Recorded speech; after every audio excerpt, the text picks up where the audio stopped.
സെഷൻ്റെ പിന്നെ ഭൂഭീഷണി കൂടി പങ്കെടുക്കാനുണ്ട്. ഭൂഭീഷണി ഒരു 10 മിനിറ്റ് കൊണ്ട് ഇങ്ങോട്ട് എത്തും. എല്ലാ സാധ്യതയും ഞാൻ കാണുന്നുണ്ട്. അത് അങ്ങനെയാണെങ്കിൽ അതിനുശേഷം എനിക്ക് സംസാരിക്കാൻ അവസരം തരണം എന്ന് പറയുകയാണ്. സെക്യുലറിസം എന്ന വാക്ക് നമ്മുടെ ഭരണഘടനയുടെ ആമുഖത്തിൽ തന്നെ ഉണ്ട്. പക്ഷെ അത് ഉണ്ടായത് കുറച്ചുകൂടി കഴിഞ്ഞിട്ടാണ് എന്നുള്ളതും അറിയാമെന്ന് ഞാൻ വിചാരിക്കുന്നു. 76-ലാണ് നമ്മുടെ പ്രധാനമന്ത്രിയായിരുന്ന ഇന്ദിരാഗാന്ധി ആ ഒരു വാക്ക് നമ്മുടെ ആമുഖത്തിൽ ഭരണഘടനയുടെ ആമുഖത്തിലേക്ക് ഉൾപ്പെടുത്തിയത്. പക്ഷെ അത് ഉൾപ്പെടുത്തിയില്ലെങ്കിൽ തന്നെ നമ്മുടെ ഭരണഘടനയിൽ സെക്യുലറിസം ഉണ്ടായിരുന്നു. അതിലുള്ള ഓരോ നിയമനിർമ്മാണവും നടത്തിയിട്ടുള്ളത് സെക്യുലറിസത്തിനെ ബേസ് ചെയ്തുകൊണ്ട് തന്നെയാണ്.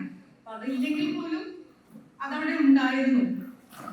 ഞാൻ വെറുതെ ഒന്ന് ഗൂഗിളിൽ വിക്കിപീഡിയയിൽ വെറുതെ ഒന്ന് നോക്കി ഇന്ദിരാഗാന്ധി സെക്യുലറിസം ഉൾപ്പെടുത്തുന്ന ആ ഒരു കാലത്തെ പറ്റി ഒന്ന് അറിയുക എന്ന ഉദ്ദേശത്തിലാണ് ഞാനത് നോക്കിയത്. അപ്പൊ വിക്കിപീഡിയ നോക്കിക്കഴിഞ്ഞപ്പോൾ അസ്വസ്ഥത ഉണ്ടാക്കുന്ന കുറച്ച് കാര്യങ്ങൾ ആണ് ഞാനതിൽ കണ്ടത്. കാരണം നമ്മുടെ സെക്യുലറിസത്തിന് കത്തിവെക്കാവുന്ന ചില കാര്യങ്ങൾ കൂടി അതിൽ കാണുകയുണ്ടായി. കാരണം സെക്യുലറിസം അല്ലെങ്കിൽ മതേതരമായിട്ടുള്ള അല്ലെങ്കിൽ മതങ്ങൾ തമ്മിലുള്ള വളരെ സംവാദാത്മകമായിട്ടുള്ള അല്ലെങ്കിൽ വളരെ യോജിച്ചുള്ള ഒരു കാലം ഇന്ത്യക്ക് ഉണ്ടായിരുന്നു. അതിനുശേഷം ഇസ്ലാമിക ഭരണം വന്നതിന് ശേഷമാണ് അതെല്ലാം അട്ടിമറിക്കപ്പെട്ടത് എന്നുള്ള രീതിയിലുള്ള പരാമർശം അതിൽ കാണുകയുണ്ടായി. അതിനുശേഷവും കുറച്ചുകൂടി വന്നപ്പോഴും കുറച്ചുകൂടി അസ്വസ്ഥമാക്കുന്ന ചില കാര്യങ്ങൾ വിക്കിപീഡിയയിൽ കാണുകയുണ്ടായി. അപ്പൊ ഇത് ഇങ്ങനെ കാണുമ്പോൾ എന്നെ പോലുള്ള ഒരാള് അല്ല, പുതിയ ജനറേഷനിലുള്ള കുട്ടികൾ വാസ്തവത്തിൽ വളരെ എളുപ്പത്തിൽ ചില ആശയങ്ങൾ സംഘടിപ്പിക്കാൻ ശ്രമിക്കുന്നവരാണ്.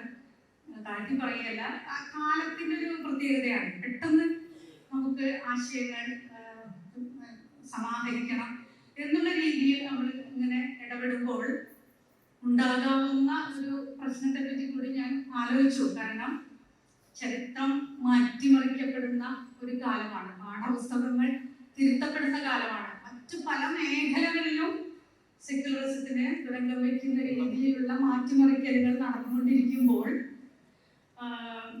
എനിക്ക് തോന്നിയിട്ടുള്ളത്, കാരണം ഇങ്ങനെയൊക്കെ പറഞ്ഞു കഴിയുമ്പോൾ മുസ്ലിം സമുദായത്തിൽ ജനിച്ച വ്യക്തികളിൽ വല്ലാത്ത ഒരു കോംപ്ലക്സ് ഉണ്ടാകാനുള്ള സാധ്യതയുണ്ട്. ഒരു ഉൾവലിയൽ, നമ്മുടെ സമുദായം ഇത്ര മോശമാണോ എന്നുള്ള തരത്തിലുള്ള ഒരു ഉൾവലിയൽ ഉണ്ടാവാനുള്ള ഒരു സാധ്യത ഉണ്ട് എന്നാണ് എനിക്ക് തോന്നിയത്.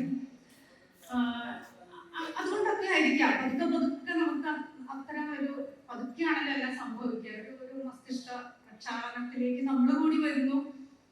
നമ്മൾ എന്ന് ഞാൻ പറയുമ്പോൾ ഒരു സമുദായം കൂടി അല്ലാതെ ചുരുണ്ടുപോകുന്ന ഒരവസ്ഥയുണ്ട്. എനിക്ക് ഞാൻ ഓർക്കുന്നു, ഫലസ്തീൻ വാറുണ്ടായത്, വാറെന്ന് നമുക്ക് പറയാൻ പറ്റില്ല, ഇസ്രായേൽ.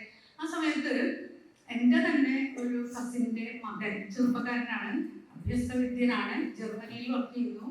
അവനൊരു ഫേസ്ബുക്കിലോ മറ്റൊരു നോട്ട് ഇട്ടിട്ട് അനുജിത്ത് എനിക്ക് അയച്ചു തന്നതിൽ മുസ്ലിങ്ങൾ ഭയങ്കര പ്രശ്നക്കാരാണ്, എന്തുകൊണ്ട് ജൂതന്മാരുമായിട്ട് സഹകരിച്ച് അവിടെ ജീവിച്ചുകൂടാ എന്നുള്ള തരത്തിൽ ആ ഒരു പ്രശ്നത്തെ വളരെ ചുരുക്കി കാണുന്നതായിട്ട് കണ്ടു. ഞാൻ അതിന് ശക്തമായിട്ട് മറുപടി കൊടുക്കുകയും ചെയ്തു. ഒരു ചരിത്രപരമായിട്ടുള്ള ഒരു അറിവില്ലാത്തതിന്റെ ഒരു പ്രശ്നം നമ്മളെല്ലാ മേഖലയിലും കാണുന്നുണ്ട്. നമ്മൾ അതിന്റെ ചരിത്രം അറിയുന്നില്ല.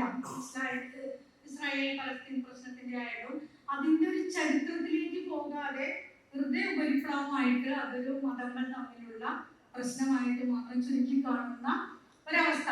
അതാണ് ഒരു ചരിത്രം അറിയാത്തതിന്റെ ഒരു പ്രശ്നമായിട്ട് എനിക്ക് തോന്നിയിട്ടുള്ളത്. അതുകൊണ്ട് തന്നെ ചരിത്രം അറിയുക എന്നുള്ളത് വളരെ പ്രധാനമാണ്. സെക്യുലറിസത്തിന്റെ ഇന്നത്തെ അവസ്ഥയിൽ എന്തുകൊണ്ട് ഇങ്ങനെ വന്നു, ഇന്ത്യ പോലെയുള്ള ഒരു ദേശത്ത് നമ്മൾ എന്തുകൊണ്ട് ഇപ്പോൾ സെക്യുലറിസം അപകടത്തിലാണ് എന്ന് വിചാരിക്കേണ്ടി വരുന്നു, അല്ലെങ്കിൽ അതിനെതിരെ സംസാരിക്കേണ്ടി വരുന്നു എന്ന് ആലോചിക്കുമ്പോൾ ചരിത്രം അറിയാതെ പോയതിന്റെ ഒരു പ്രശ്നമുണ്ട് എന്ന് പറയേണ്ടി വരും. ഗോപികൃഷ്ണൻ എനിക്ക് മുമ്പ് സംസാരിക്കേണ്ടതായിരുന്നു. കാരണം ഗോപികൃഷ്ണൻ നമ്മുടെയൊക്കെ മനസ്സിൽ നല്ലൊരു കവിയാണ്, അല്ലെ? എത്രയോ കാലം മുമ്പ് തന്നെ 90കളിൽ തന്നെ ഈ ഒരു സെക്യുലറിസത്തിന് സംഭവിക്കാവുന്ന ആഘാതങ്ങളെ പറ്റി അദ്ദേഹം കവിതകൾ എഴുതിയിട്ടുണ്ട്. അതിനുശേഷമാണ് അദ്ദേഹത്തിന്റെ ഹിന്ദുത്വ രാഷ്ട്രീയത്തിന്റെ കഥ എന്ന ബൃഹത്തായ ഒരു പുസ്തകം ഇറങ്ങുന്നത്. നിങ്ങളൊക്കെ വായിച്ചിട്ടുണ്ടാകും എന്ന് ഞാൻ വിചാരിക്കുന്നു. അത് വായിക്കുമ്പോഴാണ് നമ്മൾ അറിയാതെ പോയ ഒരു ചരിത്രം, ഇവൻ ഞങ്ങളുടെ ജനറേഷൻ പോലും, ഞങ്ങളുടെ തലമുറ പോലും ശരിയായ രീതിയിൽ മനസ്സിലാക്കാതെ പോയ ഒരു ചരിത്രം, അത് അറിയുക എന്നുള്ളത് എത്ര പ്രാധാന്യമുള്ളതാണ് എന്ന് അത് വായിക്കുമ്പോൾ നമുക്ക് മനസ്സിലാവുന്നുണ്ട്. ഹിന്ദുത്വ രാഷ്ട്രീയത്തിന്റെ ഒരു ഏകദേശം ഒരു നൂറ്റാണ്ട് നീണ്ട ഒരു ചരിത്രമാണ് വാസ്തവത്തിൽ ഗോപികൃഷ്ണൻ പറയുന്നത് എന്ന് നിങ്ങൾക്ക് അറിയാമെന്ന് ഞാൻ വിചാരിക്കുന്നു. ഞാൻ ഗോപികൃഷ്ണൻ ആദ്യം സംസാരിക്കണം എന്നായിരുന്നു എൻ്റെ ആഗ്രഹം. കാരണം എനിക്ക് അധികം അതിനെപ്പറ്റി പറയേണ്ടി വരില്ലല്ലോ എന്ന് ഞാൻ വിചാരിച്ചു. കാരണം നമ്മൾ സ്വാതന്ത്ര്യം കിട്ടിയതിന് ശേഷം ഒരു പക്ഷെ നമ്മുടെ നേതാക്കന്മാരൊക്കെ വിചാരിച്ചത് എല്ലാം വായിച്ചു കഴിയാം, എന്നിട്ട് പുതിയ സ്ലേറ്റിൽ ഇന്ത്യയെ തുടങ്ങുക, പഴയതൊക്കെ ഒന്ന് മറക്കുക. ഗാന്ധി വധം ഉൾപ്പെടെ, ഗാന്ധി വധത്തിൽ വന്ന് അവസാനിച്ച ഒരു ഹിന്ദുത്വ രാഷ്ട്രീയത്തിന്റെ കഥയാണ് വാസ്തവത്തിൽ ഗോപികൃഷ്ണൻ പറയുന്നത്. അവിടെ വരെയാണ് വാസ്തവത്തിൽ ആ ഒരു പുസ്തകം കവർ ചെയ്യുന്നത്. അപ്പൊ ഇത് മുഴുവനും മറന്നു കളയുക. ഗാന്ധിയെ കൊന്നത് ആരാണ്? ഒരു മതഭ്രാന്തനാണ്, ഒറ്റപ്പെട്ട ഒരു മതഭ്രാന്തനാണ്. അയാളെ ആ ഒരു കൊലയിലേക്ക് പ്രേരിപ്പിച്ച അതിഭീതിതമായിട്ടുള്ള ഒരു പ്രത്യയശാസ്ത്രം എന്താണെന്ന് നമ്മൾ അറിയുന്നില്ല. ഒറ്റപ്പെട്ട ഒരു മതഭ്രാന്തൻ അദ്ദേഹത്തെ വെടിവെച്ചു കൊന്നു. ഇന്ത്യയിൽ പലയിടങ്ങളിലും മതത്തിന്റെ പേരിലുള്ള ലഹളകളൊക്കെ നടക്കുന്നുണ്ട്. ആ കൂട്ടത്തിൽ ഒരു കൊല. അത്ര ലളിതമായിട്ട് നമ്മൾ പാഠപുസ്തകങ്ങളിൽ പഠിക്കുകയും അതിന്റെ പിറകിലുള്ള എങ്ങനെയാണ് ഇങ്ങനെ ഒരു വ്യക്തി മസ്തിഷ്ക പ്രക്ഷാളനം ചെയ്യപ്പെട്ട് ഇങ്ങനൊരു കൊലയിലേക്ക് ഒരു ഉപകരണമായിട്ട് എത്തിച്ചേരുന്നത് എന്ന് നമ്മൾ പഠിക്കാതെ പോയി. അതല്ലെങ്കിൽ അതിന്റെ പിറകിലുള്ള ഒരു പ്രത്യയശാസ്ത്രം ഇതോടുകൂടി അടങ്ങിപ്പോകും എന്ന് നമ്മൾ വിചാരിച്ചിരുന്നുവോ? വാസ്തവത്തിൽ നെഹ്റുവിനെ പോലെയും ഒക്കെയുള്ള നേതാക്കന്മാർ അവർക്ക് കൃത്യമായിട്ട് അറിയാമായിരുന്നു എങ്ങനെയാണ് ഈ ഹിന്ദുത്വ പ്രത്യയശാസ്ത്രം ഇന്ത്യയിൽ വളർന്നത്, അതിന്റെ പിറകിൽ ആരാണ്, ഗാന്ധി വധത്തിൽ എങ്ങനെ എത്തിച്ചേർന്നു ഒക്കെ അറിയാമായിരുന്നിട്ടും നമ്മൾ അതിനെ വളരെ സിമ്പിളായിട്ട് എടുക്കുകയും ആ ചരിത്രം അത് പിന്നീട് കുറച്ച് കാലങ്ങൾക്ക് ശേഷം അത് വീണ്ടും ശക്തി പ്രാപിച്ചു വരാൻ സാധ്യതയുണ്ടെന്നും ഇന്ത്യയുടെ സെക്യുലറിസത്തെ അട്ടിമറിക്കാൻ സാധ്യതയുണ്ടെന്നും പറയാതെ പഠിപ്പിക്കാതെ നമ്മൾ ഇന്നുവരെ എത്തുകയാണ് ഉണ്ടായത് എന്ന് നമുക്കത് വായിക്കുമ്പോൾ മനസ്സിലാവും. കാരണം ചരിത്രത്തിനുള്ളിൽ നിന്ന് വിവേകത്തിന്റെ രൂപത്തിൽ നമ്മുടെ ഒരു പ്രതിരോധം കടഞ്ഞെടുക്കുകയായിരുന്നു വാസ്തവത്തിൽ ഗോപികൃഷ്ണൻ ചെയ്തത് എന്നാണ് ഞാൻ പറയാൻ ആഗ്രഹിക്കുന്നത്. അതിനുശേഷം പലരും ചോദിക്കണ്ടേ, ഗോപികൃഷ്ണന്റെ പുസ്തകം ഗാന്ധി വധത്തിൽ അവസാനിക്കുന്നു, അതിനുശേഷം എന്ത് സംഭവിച്ചു അല്ലെങ്കിൽ എന്ത് സംഭവിക്കുന്നു എന്ന് അതിൽ പറഞ്ഞിട്ടില്ല. സാധ്യമല്ല, കാരണം അത് അത്രയും ബൃഹത്താണ്, 150ഓളം പേജുകളുണ്ട്. ഞാൻ അതിന് ശേഷം വായിച്ച ഒരു നോവല് വിനോദ് കൃഷ്ണയുടെ നയൻ എം ബെരേറ്റ എന്ന് പറഞ്ഞിട്ടുള്ള ഒരു നോവല്.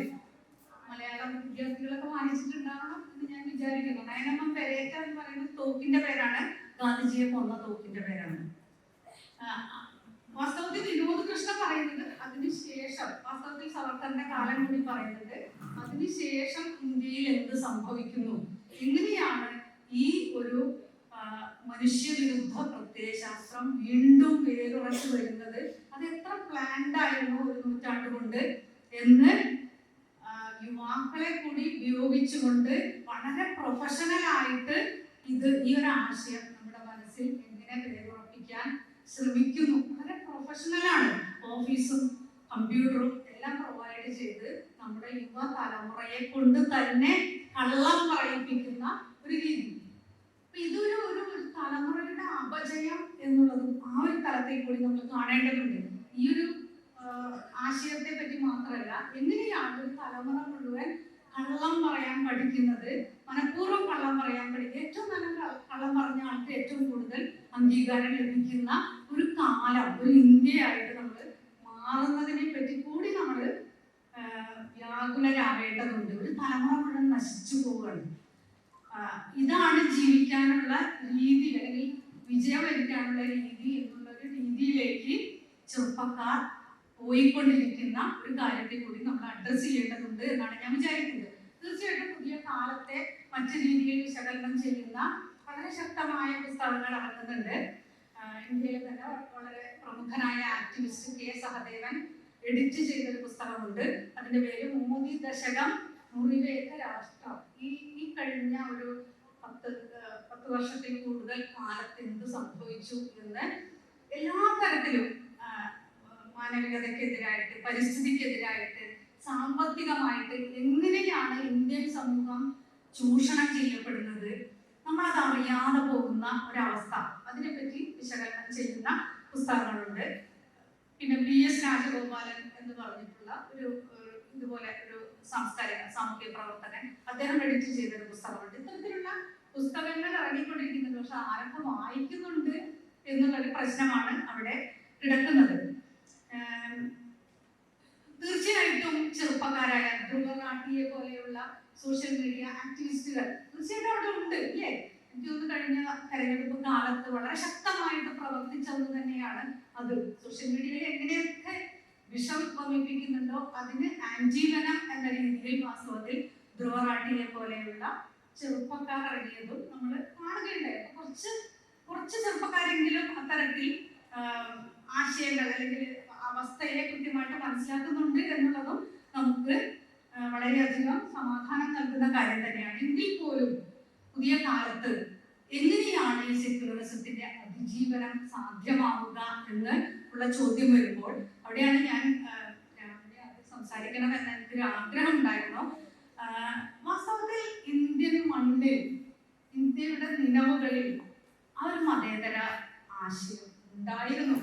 അതവിടെ ഉണ്ട്. അത് ഉണ്ടായിരുന്നത് കൊണ്ട് തന്നെയാണ് ഈ ഒരു 70 വർഷത്തോളം നമ്മൾക്ക് ഇത്രയെങ്കിലും പിടിച്ചു നിൽക്കാൻ സാധിച്ചത്.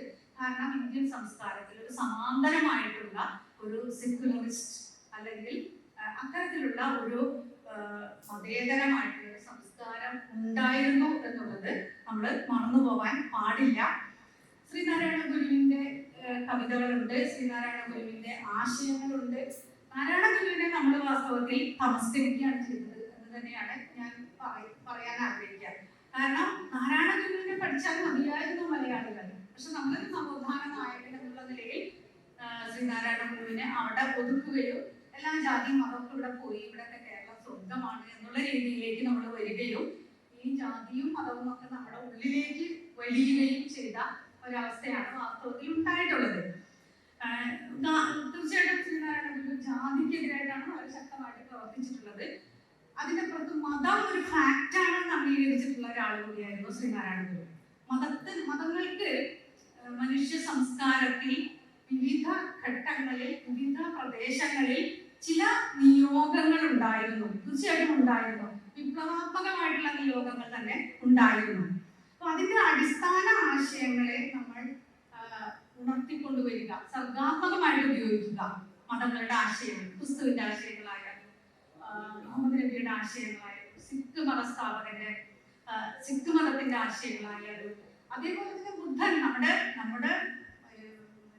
എന്താ പറയണ്ടേ, നമ്മുടെ ചരിത്രത്തിൽ അല്ലെങ്കിൽ ഇന്ത്യയുടെ ചരിത്രത്തിൽ ബുദ്ധനിൽ തുടങ്ങുന്നുണ്ട്, ഉപനിഷത്തുകളിലുണ്ട്, അല്ലെ? ഉപനിഷത്തുകളിലൊക്കെ ഉണ്ട്. അതായത് എല്ലാ സംസ്കാരങ്ങളുടെയും സന്ദേശം എന്നിലേക്ക് എത്തട്ടെ എന്ന് പറയുന്ന, വാസ്തവത്തിൽ ഋഗ്വേദത്തിൽ അതുണ്ട്. വിശ്വമെല്ലായിടത്തു നിന്നുമുള്ള മംഗളകരമായ ചിന്തകൾ തമ്മിലേക്ക് പ്രവർത്തിക്കട്ടെ എന്ന് പറയുന്ന ഋഗ്വേദ ദർശനവും അവിടെ ഉണ്ട്. എല്ലാ വേദങ്ങളിലും എല്ലായിടത്തും അങ്ങനെയൊന്നല്ല ജാതിയെ പറ്റി പറയുന്നതും ഒക്കെ ഉണ്ട്. വസുധൈവ കുടുംബകം എന്നുള്ള സന്ദേശം നമ്മളിൽ ഉണ്ട്. വാസ്തവത്തിൽ ഗാന്ധിജിയെ പോലുള്ള ഒരാൾ ഇവയിൽ നിന്നൊക്കെ തന്നെയാണ് ഈ ഒരു മതേതര സന്ദേശം ആർജിച്ചിട്ടുള്ളത് എന്നുള്ളതും നമുക്ക് പറയേണ്ടത്. ഗാന്ധിജി പറയുന്നുണ്ട്, ഗാന്ധിജിയെ സ്വദേശി പ്രസ്ഥാനത്തിൽ ആ രീതിയിലാണ് നമ്മൾ ഗാന്ധിജിയെ അറിയുന്നതെങ്കിലും അല്ലെങ്കിൽ വൈദേശികമായിട്ടുള്ള സ്വാധീനങ്ങൾ ഒരാളെ ചെറുത്തിട്ടുള്ള ഒരാളാണ് ഗാന്ധിജി എങ്കിലും വാസ്തവത്തിൽ ഗാന്ധിജി പറഞ്ഞിട്ടുള്ളത് എന്താണ്? എന്റെ മനസ്സ് തുറന്നു കിടക്കുകയാണ്, ജനലുകളും വാതിലുകളും എല്ലാം തുറന്നിട്ടിരിക്കുകയാണ്, എല്ലാ സംസ്കാരങ്ങളുടെയും തെന്നൽ എന്നിലേക്ക് എത്തട്ടെ, പക്ഷെ ആ ഒരു തെന്നൽ അല്ലെങ്കിൽ ആ ഒരു കാറ്റ് എന്നെ പറത്തി കളയാൻ ഞാൻ അനുവദിക്കില്ല എന്ന്. എല്ലാ ആശയങ്ങളും എന്നിലേക്ക് എത്തട്ടെ, അതിന്റെ നല്ല വശങ്ങൾ ഞാൻ സ്വീകരിക്കും, പക്ഷെ ഏതെങ്കിലും ഒരു ആശയം എന്നെ അല്ലെങ്കിൽ ഏതെങ്കിലും ഒരു സംസ്കാരം വിഴുങ്ങി കളയാൻ അല്ലെങ്കിൽ എന്നെ പറത്തി കളയാൻ ഞാൻ അനുവദിക്കില്ല എന്ന് ഗാന്ധിജി പറയുന്നു. ഗാന്ധിജിക്ക് ഊർജം ലഭിച്ചിട്ടുള്ളത് എവിടെ നിന്നാണ് എന്ന് നമുക്ക് ആലോചിക്കേണ്ടി വരും. ശ്രീനാരായണ ഗുരുവിന്റെ ഒരു കവിതയുടെ വരി, ഇനമേതെന്നു കേൾക്കില്ല നിനവും കണ്ണുമുള്ളവർ. അതായത് നമ്മൾ മനുഷ്യരെ ഇങ്ങനെ വിഭജിക്കുന്ന, ജാതി മതം ഒക്കെ വിഭജിക്കുന്ന ആ ഒരു അവസ്ഥയെ വാസ്തവത്തിൽ നിനവും കണ്ണുമുള്ളവർക്ക് തീർച്ചയായിട്ടും സ്വീകരിക്കാൻ പറ്റില്ല. അപ്പൊ നിനവ് എന്നുള്ളൊരു വാക്കിന് ഓർമ്മ, വിചാരം എന്നൊക്കെ വേണമെങ്കിൽ അർത്ഥം നൽകാം. അപ്പൊ ആ രീതിയിൽ വരുമ്പോ ആ ഓർമ്മയും വിചാരവും ഒക്കെ നമ്മുടെ ചരിത്രമാണ്. നമ്മുടെ മാത്രമല്ല, ലോകത്തിലെ എല്ലാ മതങ്ങളുടെയും ചരിത്രമാണ്. അപ്പൊ എല്ലാ മതങ്ങളും ഉണർന്നു വന്ന അല്ലെങ്കിൽ ഉയർന്നു വന്ന അല്ലെങ്കിൽ പ്രവാചകനുണ്ടായ കാലത്ത് അതിനൊക്കെ ഓരോ നിയോഗം ഉണ്ടായിരുന്നു. അത് ചിലപ്പോ ഓരോ പ്രദേശത്ത് ഓരോ തരത്തിലായിരുന്നിരിക്കാം. ബുദ്ധൻ അഹിംസയിലൂന്നി, എന്തുകൊണ്ട് അന്നത്തെ കാലത്ത് ഭയങ്കരമായ അഹിംസ, മൃഗങ്ങളോടും എന്താ പറയുന്നത്, അത്തരത്തിൽ എന്താ പറയാ, മൃഗങ്ങളെ ബലി കൊടുക്കുക എന്നുള്ള ആ രീതിയിൽ ധാരാളമായിട്ടുണ്ടായിരുന്നു, ഹിന്ദുമതത്തിലുണ്ടായിരുന്നു. അപ്പൊ അതിനെതിരായിട്ടാണ്, അതിന്റെ അസ്വസ്ഥത കൊണ്ടാണ് വാസ്തവത്തിൽ ബുദ്ധൻ അഹിംസ കൊണ്ടുവരുന്നത്. യേശു സ്നേഹം കൊണ്ടുവരുന്നത് എന്തുകൊണ്ടാണ്? സ്നേഹം ഉപേക്ഷിച്ച ഒരു സമൂഹത്തിൽ യേശു സ്നേഹത്തിന് കൂടുതൽ പ്രാധാന്യം നൽകിക്കൊണ്ട് യേശു വരുന്നു. മുഹമ്മദ് നബി സാഹോദര്യം, സമത്വം, കാരണം അത്തരത്തിലുള്ള അസമത്വങ്ങൾ ധാരാളമായിട്ട് നിലനിന്നിരുന്ന ഒരു പ്രദേശത്ത് അസമത്വത്തിനെതിരായിട്ട് സമത്വത്തിന്റെ സന്ദേശവുമായിട്ട് മുഹമ്മദ് നബി വരുന്നു. അപ്പൊ ഇത്തരത്തിലുള്ള അടിസ്ഥാന ആശയം ഇതെല്ലാം ബന്ധപ്പെട്ടതല്ലേ. അഹിംസയും സ്നേഹവും സാഹോദര്യവും എല്ലാം പരസ്പരം ബന്ധപ്പെട്ടതാണ്. ഈ ആശയങ്ങളെ ഒക്കെ നമുക്ക് സ്വീകരിക്കാവുന്നതാണ്. അതേപോലെ തന്നെ അതിന്റെ ചരിത്രം, എന്തുകൊണ്ട് ഇങ്ങനൊരു ചരിത്രം, ഇങ്ങനൊരു പ്രദേശത്ത്, അതിന്റെയൊക്കെ സ്വാധീനങ്ങൾ നമുക്ക് ഈ വേദഗ്രന്ഥങ്ങളിലൊക്കെ കാണാം. അതിനെയൊക്കെ വളരെ വിവേകപൂർവ്വം വിലയിരുത്തി മുന്നോട്ട് പോകാനുള്ള ഒരു എന്താ പറയുന്നത്, അതാണ് നമുക്ക് ഈ വേദഗ്രന്ഥങ്ങളൊക്കെ നൽകേണ്ടത്. അല്ലാതെ കണ്ണടച്ചൊരു വേദഗ്രന്ഥത്തിൽ മാത്രം വിശ്വസിക്കുകയോ അതല്ലെങ്കിൽ അതിലുള്ള മാനവികമെന്ന് തോന്നിക്കുന്ന ഏതോ കാലത്ത് നടന്ന സംഭവങ്ങളെ ഒക്കെ വിലയിരുത്തിക്കൊണ്ട് ഒരു മതത്തെ ആക്രമിക്കാൻ തുടങ്ങുകയോ ഒക്കെ ചെയ്യുകയല്ല. അതിന്റെ അടിസ്ഥാന ആശയം എന്തായിരുന്നു, അതിൽ നിന്ന് നമുക്ക് മുന്നോട്ട് പോകേണ്ടതല്ലേ എന്നുള്ള രീതിയിൽ നമുക്ക് മതങ്ങളെ കണക്കിലാക്കാൻ സാധിക്കില്ലേ. അപ്പൊ അതുകൊണ്ടാണ് ഈ ഇദ്ദേഹത്തിന്റെ ശ്രീനാരായണ ഗുരുവിന്റെ ഒരു ഈ മതങ്ങളുടെ നീതിബോധവും അതിന്റെ ആത്മീയതയും ഒക്കെ വളരെ സർഗാത്മകമായിട്ട് ഉപയോഗിക്കുന്നത് എങ്ങനെ എന്നാണ് നാരായണ ഗുരു. നമുക്കറിയാം, നാരായണ ഗുരു ശിവപ്രതിഷ്ഠ നടത്തിയ ആളാണ് 1888 ജാതീയതയ്ക്ക്. ഇത് എന്റെ ശിവനാണ്, ഇത് നിങ്ങളുടെ ശിവനല്ല, നിങ്ങൾ അതിനെപ്പറ്റി പറയേണ്ടാവുന്നത്, ഇത് ഞങ്ങളുടെ ശിവനാണ് എന്ന് പറയാനുള്ള ഒരു കഴിവ് നിഷേധിക്കുക. ശ്രീനാരായണ ഗുരു വാസ്തവത്തിൽ നല്ലൊരു താർക്കികനായിരുന്നു എന്നുള്ളതാണ് സത്യം. ഇന്ത്യക്കാരന്റെ രക്തത്തിൽ ഈ തർക്കമുണ്ട് എന്ന് പറയുന്നത് അമർത്യാസൻ. തർക്കശീലനായ ഇന്ത്യക്കാരൻ, എന്തിനോടും തർക്കിച്ചിട്ട് തന്നെയാണ് നമ്മൾ ശരിയായതിനെ സ്വീകരിക്കേണ്ടത്. തർക്കശീലനായ ഇന്ത്യക്കാരൻ എന്ന് പറയുന്നുണ്ട്. അപ്പൊ അതുകൊണ്ട് തന്നെ ശ്രീനാരായണ ഗുരു ശങ്കരാചാര്യരുടെ അദ്വൈതത്തെ സ്വീകരിക്കുമ്പോൾ പോലും ശങ്കരാചാര്യർ ജാതിയെ ന്യായീകരിക്കുമ്പോൾ അക്കാര്യത്തിൽ ശങ്കരൻ തെറ്റാണ് എന്ന് പറയാനുള്ള ഒരു ഊർജം അല്ലെങ്കിൽ അത്തരത്തിലുള്ള ഒരു ശക്തി ശ്രീനാരായണ ഗുരുവിന്. ജാതിയുടെ കാര്യത്തിൽ ശങ്കരൻ ശരിയല്ല, അദ്വൈതം എന്ന സിദ്ധാന്തം അത് ശരിയാണ്.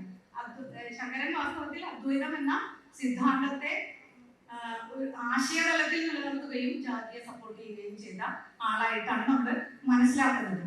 അപ്പോ ഇന്ത്യക്കാരൻ അങ്ങനെയാണ്. ഇന്ത്യക്കാരൻ ഭാഷയുടെ കാര്യത്തിലായാലും സംസ്കാരത്തിന്റെ കാര്യത്തിലായാലും ഭക്ഷണത്തിന്റെ കാര്യത്തിലായാലും വേഷത്തിന്റെ കാര്യത്തിലായാലും ആ വൈവിധ്യം എല്ലാത്തിൽ നിന്നും സ്വീകരിക്കും, എല്ലാത്തിന്റെയും ചിന്തയെ തർക്കിച്ച് പുറത്താക്കും.